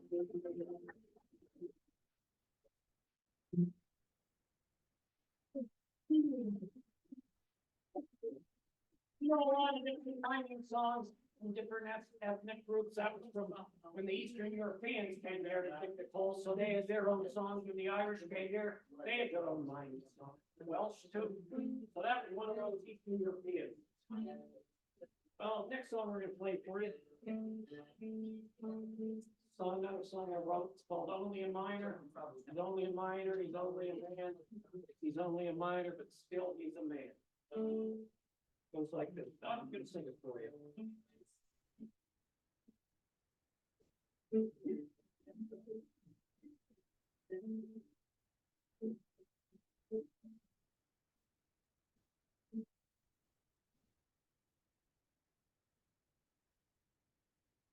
Only a miner, only a man. Spend his whole life doing the best that he can. There are no rewards for the work that he does. There are no compunctions.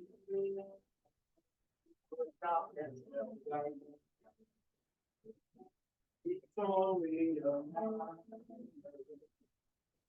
It's only a man. It's only a man. What's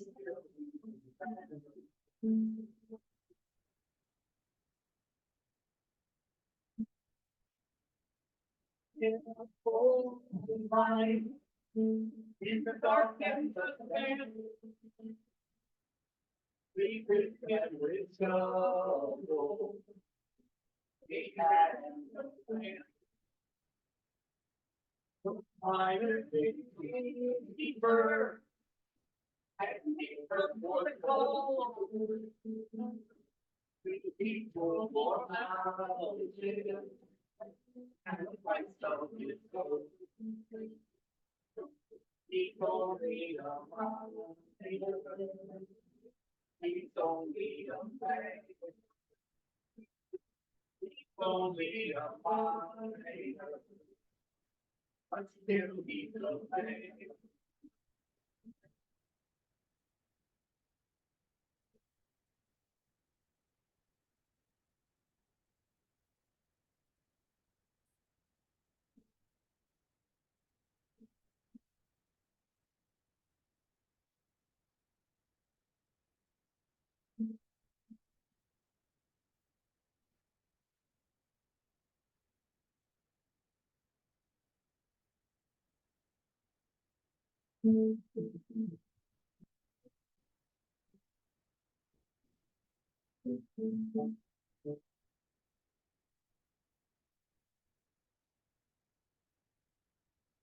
Life goes in a jail cell.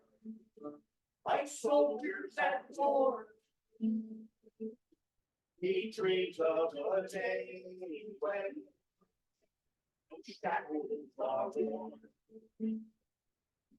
And like a free man, he'll walk in the sun with pride and with dignity. His battles all run. He's only a miner. He's only a man. He's been for life doing the best that he can. He's only a miner. He's only a man. He's only a miner. But he'll be a man.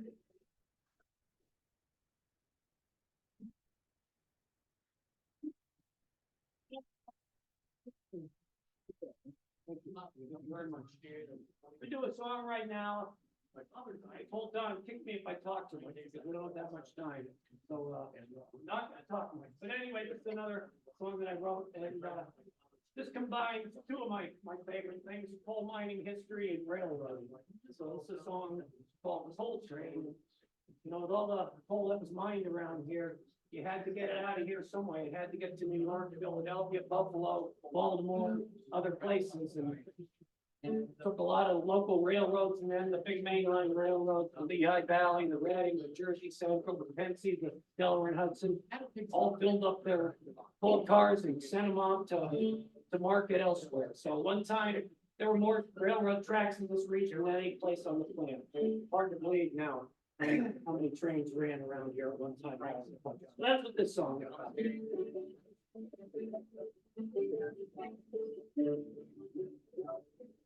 Holding back diamonds without gray.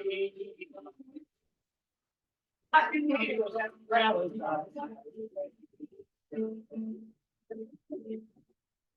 Flying around the hollow like a big black snake. Heavy on the rail, on that way. Here comes that radio.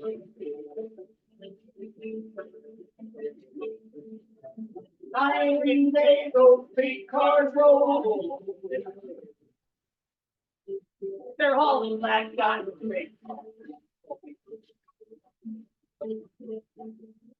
Down in the hollow, you can hear the engines whine.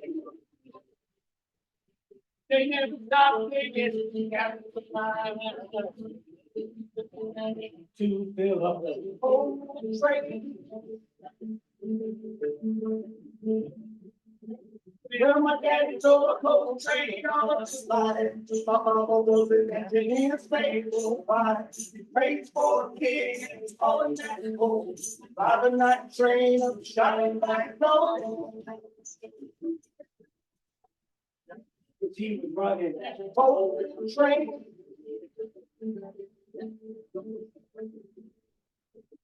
Out of the tunnel comes a big bright light. 2 miles long, filling up the night. Echoing off the mountain side.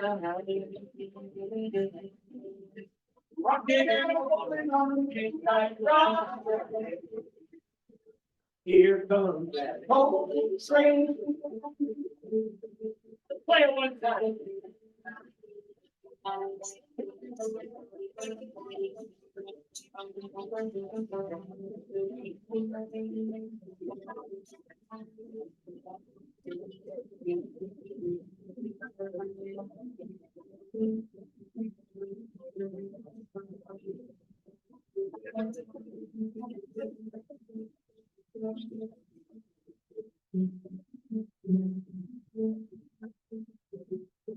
Well, my daddy drove a coal train on the slide.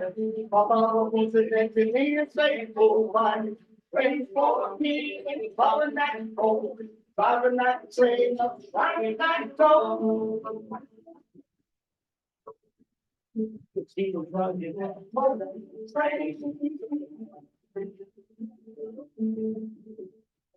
There's coal trains rolling all across the land.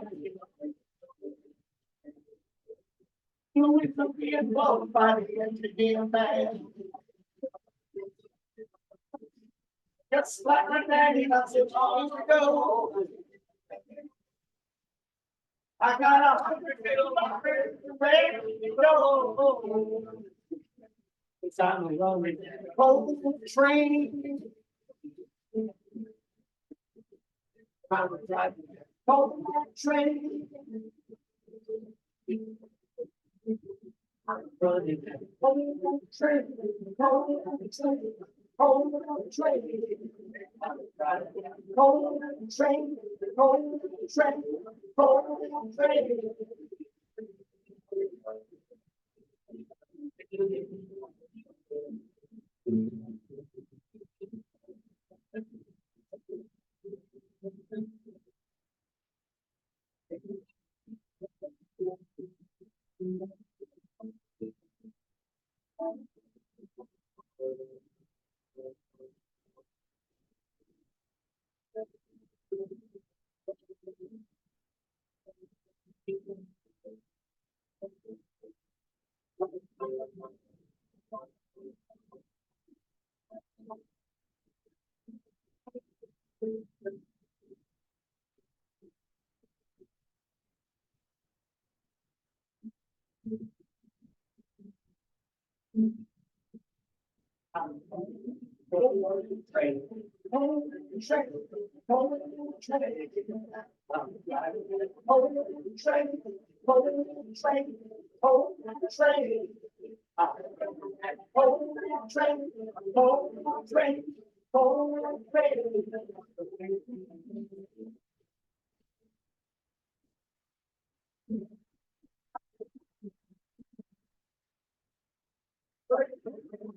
Being done sending them back to vocals. Thank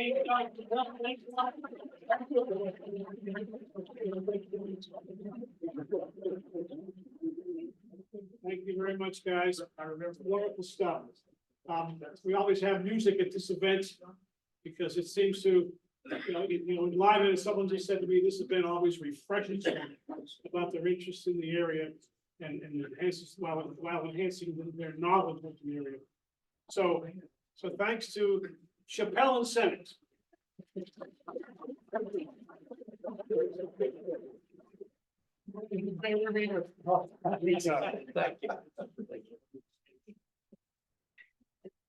Well, I wonder if the panelists would come back up if they're still here. And we'll begin to take questions from the audience. Does anyone have an immediate question? Or we do have some of the other questions. We have questions in the back too. Yeah. Well, why don't we, this gentleman had one up earlier, so go ahead. I have a question about like the borehole in Old Forge.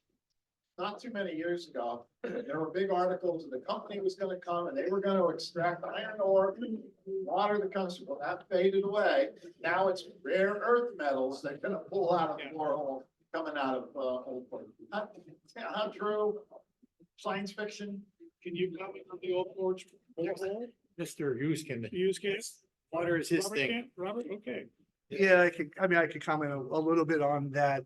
Yeah, there was an effort here. First of all, what is the Old Forge borehole? Oh, well, the old Forge borehole is probably the largest, if not the second largest. We think it's the largest up here in the Lackawanna Valley in the anthracite region of mine drainage to the Chesapeake Bay. Probably second to the General Mine Tunnel down in the eastern middle fields that drains into the Nescopec Creek watershed. But in terms of iron production and pollution load from iron going into that lower 3 miles of the Lackawanna River, it's coming from the Old Forge borehole that I'd say about 10 years ago, when we did some of the initial mine mapping work for the region up here, we estimated that there was over 160 billion gallons of water beneath the ground that's coming out of the Old Forge borehole down by the bridge there, if you're familiar with where the location of the site is. And that extends itself underneath the valley all the way from Old Forge clear up to Archibald. because Archibald has a geologic formation called the Archibald Fault that kind of cuts off across the valley. And above that is an entirely different mine pool of water that comes out of the German outfall, if you're familiar with the German outfall. So that German outfall is sort of a separation, and that geologic fault is what kind of takes the water and creates separate mine pools from the west side of the valley up in that area. And it has a totally different chemistry. It's very low acidity in the water. pH isn't too bad. It's adding the cold water that you heard somebody mention before for the trout that's up in that upper part of the Lackawanna. And even the water coming out of Old Forge, believe it or not, it's pretty cold, but it's got that iron load, and that's really the contributing factor to the lower 3 miles being impacted as heavily as it is. The effort that was up there a few years ago to try and treat that water with some private investment dollars, it seems like it's fallen through, and it's not advancing. So I know I've been talking with Tara, I've been talking with Bernie McGurrow. We've been talking with some of the landowners up there to take another look at it and still see what kind of development plan needs to really be put in place now, since if we're not going to worry about just one private interest coming in to do it, look at not only Old Forge, there's a Duryea outfall that's south of Old Forge. There's the Duryea swamps, if you're familiar with the Duryea swamps over by the lower Lackawanna, sewer authority plant, when you go under Coxton Yards. There's a whole connection that still needs to be made down there between the underground mine workings for those 3 discharges. And that hasn't been really addressed just yet in terms of that water and how to control that water. Testing of the water is one thing. We know how much iron and stuff is coming out. Iron load, 5,000 tons of iron per day coming out of that discharge every single day. In terms of what you're talking about for rare earth elements, hasn't been sampled yet for that, but there could be potential for that to be done. And a lot of research and development and conversation around critical earth elements and rare earth elements is flying around now at the university level at Penn State, with the Critical Mineral Resources Institute. They're looking to sample places across Pennsylvania. EPCAMERA is working right now with Columbia University, and we're going to be sampling some of those locations, but we want to install what are called pressure transducer devices that could help us determine the loading more effectively of the water coming out of these discharges. Because one thing that's happening right now is most of these discharges that are mine drainage don't have any monitoring devices on them that can tell you, okay, if I know what the chemistry is by taking a sample, how do I take that chemistry and turn it into the tonnage? Like how much of the minerals are coming out when they're sampled? And you can't do that unless you have a flow. And you just don't very easily get a flow of the Old Forge borehole. So if these pressure transducers are installed and set up, there's funding that we've gone after to try and establish a monitoring location at that area to be able to get that flow to then sort of do the math on how much metals are coming out, what type of metals would be coming out that could be looked at in a lab, and define what those are, because they're not even cheap. But when you partner with a university, it might be a little bit easier because they have that type of lab technology to break down the analysis of the different metals that could be found in the water. What they are, we don't know just yet. Wasn't that project supposed to take place on Popple's property there? It would have, yeah, Yeah.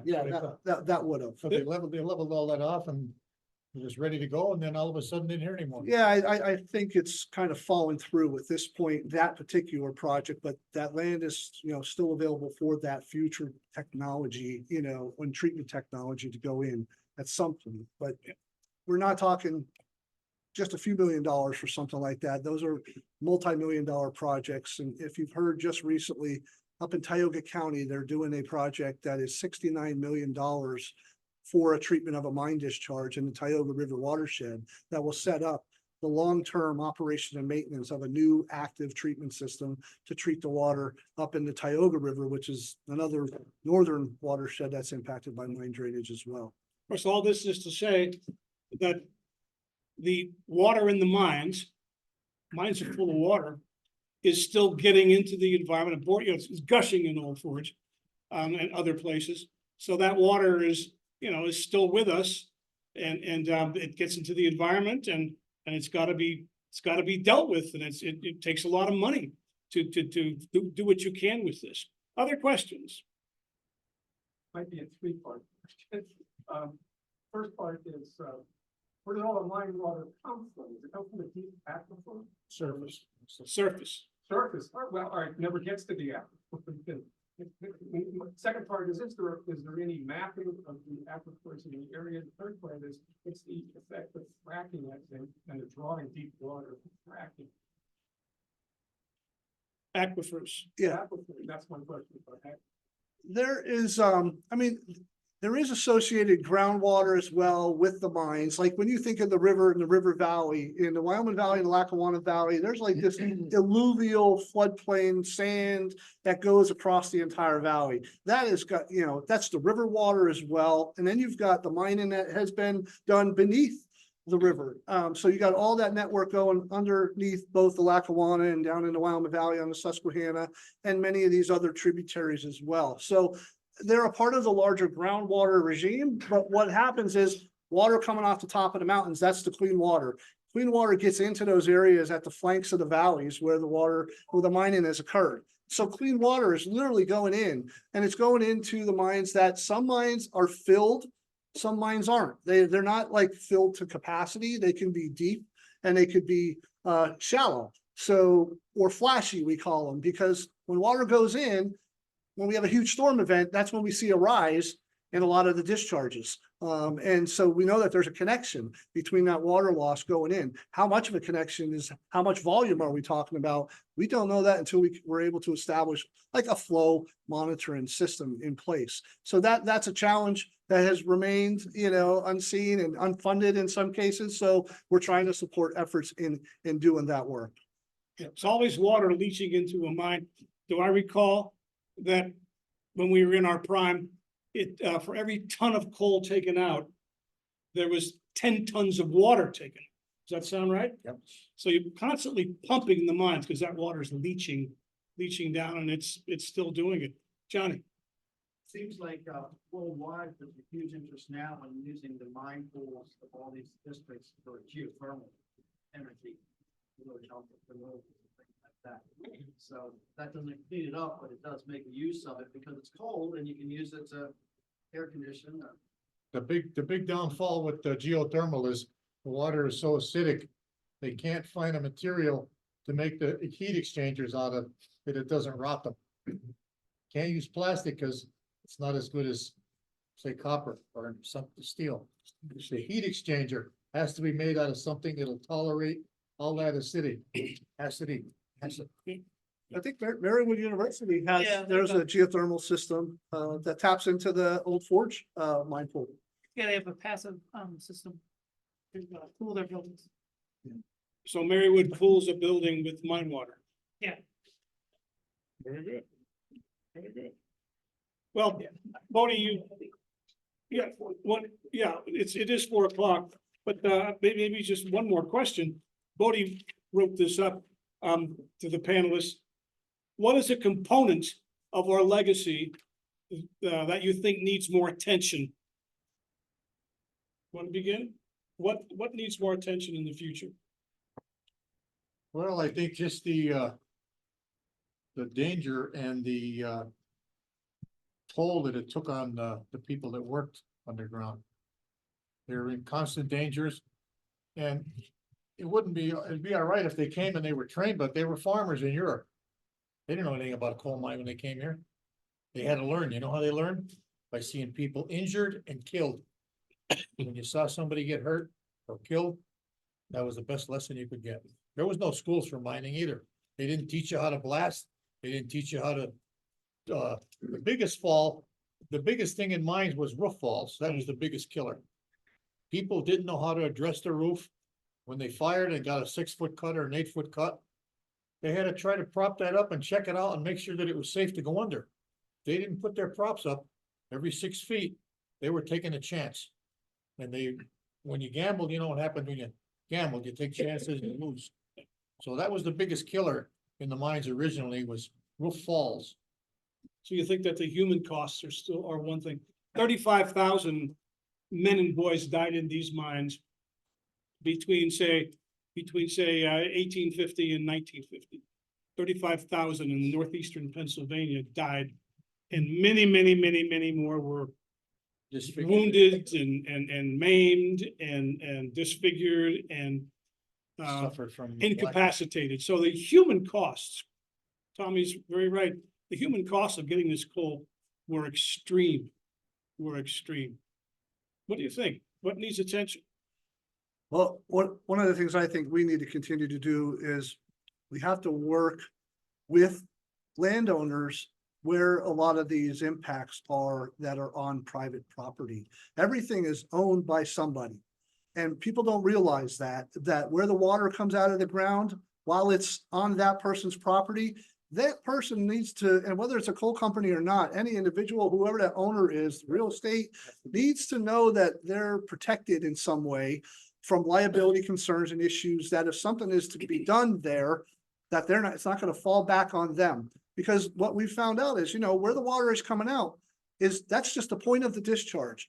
Like Old Forge, if it goes all the way up to Archibald underneath the ground and it's coming in off of both sides of the valley, on the west side and the east side of the valleys, are those people not responsible for the water that's being lost at the point at which clean water is being lost on other properties? We're not blaming them.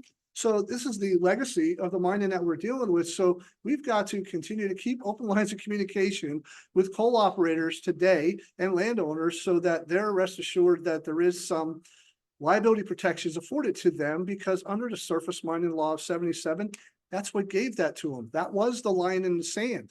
And so we don't want to continue, and we don't point fingers at coal companies. We know the mining that they're doing today and the remining that goes on some of these old sites is actually helping to clean up many of these areas that otherwise they may have not ever been reclaimed. And so by doing the work that they're doing today under surface mine permits, under the law of 77, it's not abandoned anymore. Those sites, when they're reclaiming those sites, even though they're mining through them, they are reducing water going into the mines, and they're taking care of the land and redirecting water back on the surface as a part of their reclamation plan. That's a part of their law that many people don't understand today, because you can look out at a site and you don't know if it's an abandoned mine site or an active mine site, unless you find a permit number or you find out who owns that land and if that's sitting idle or not. So I just want to say that we want to continue to have that conversation open with those operators and with landowners to say that we're all working together towards trying to clean up the water and the land, and we do need their help. Bill? Well, from an environmental history perspective, I'd be interested in knowing more about how the environmental damage that was done in this region created environmental damage in other regions. For example, there were a lot of mine crops that were grown on pine plantations in the southeast, in the Carolinas and Georgia. And there were a lot of mine crops that were imported from the Pacific Northwest. So how much of a footprint did this region make in those regions? And then two, I'd wonder, how did the collapse of the region in terms of the economy when the industry fell apart affected just the outlying regions, Susquehanna, Wayne County, Pike County, and go back a little bit further, how many of those small farms in those regions were run by former miners from this region? Now, that's what I was thinking. Very good, very good. Elizabeth? So I'm thinking of two different things, but they're kind of related. The first is, so I do a lot of work with students, children, and I never feel like I really have enough time to talk about the coal mining history.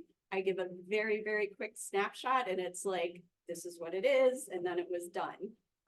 There's not a lot of time to talk about these things with students, to really get them to understand what was happening. And I think the ideas of all the different ethnicities fighting and coming together with the unions, like all that stuff about people versus the corporate structure and how industry really controlled this area, that is such a long conversation. And to have it on a level with even everyday people, you don't get to do that very often. And part of that, with that idea of stopping kind of when the mine's closed, I mean, growing up in this area, there was always this feeling there's nothing to do. This area is very sad. You know, I look at the work that we're doing and other organizations are doing. A lot of the students I talk to have no idea what this area looked like before. And they see it as a good place to live. People coming into the area see the beauty of the region.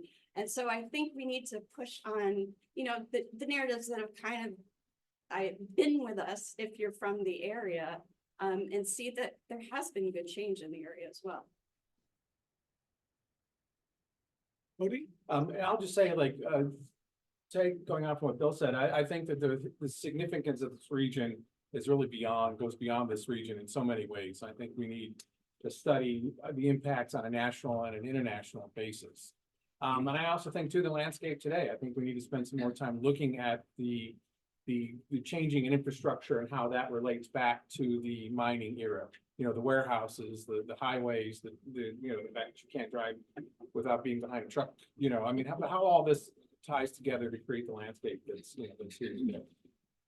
Where's our visitor from West Virginia? He's in the museum. Still here? Yeah, Where is he? he's in the museum, I think. Oh, he's in the museum, sorry. Yeah. I just wondered he's come up here for this weekend.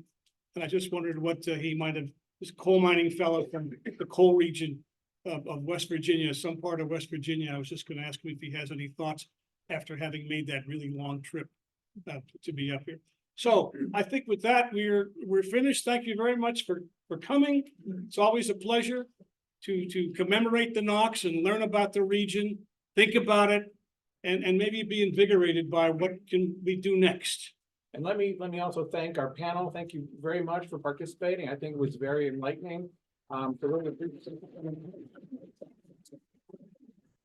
like to thank Don and Don for performing with us today. Let's thank Jeff Kiefer for bringing the pizza today. Jeff is the president of the Anti-Heritage Museum. And Mike and Linda, thank you again for bringing your wonderful collection with us. And don't forget, next Sunday, I think it's at 2 o'clock, there'll be another program here about a trip, a museum-sponsored trip to the UK. And then there's several other events going on. We've got the full schedule for Mining History Month on the Anthracite Heritage Museum website. Thanks again.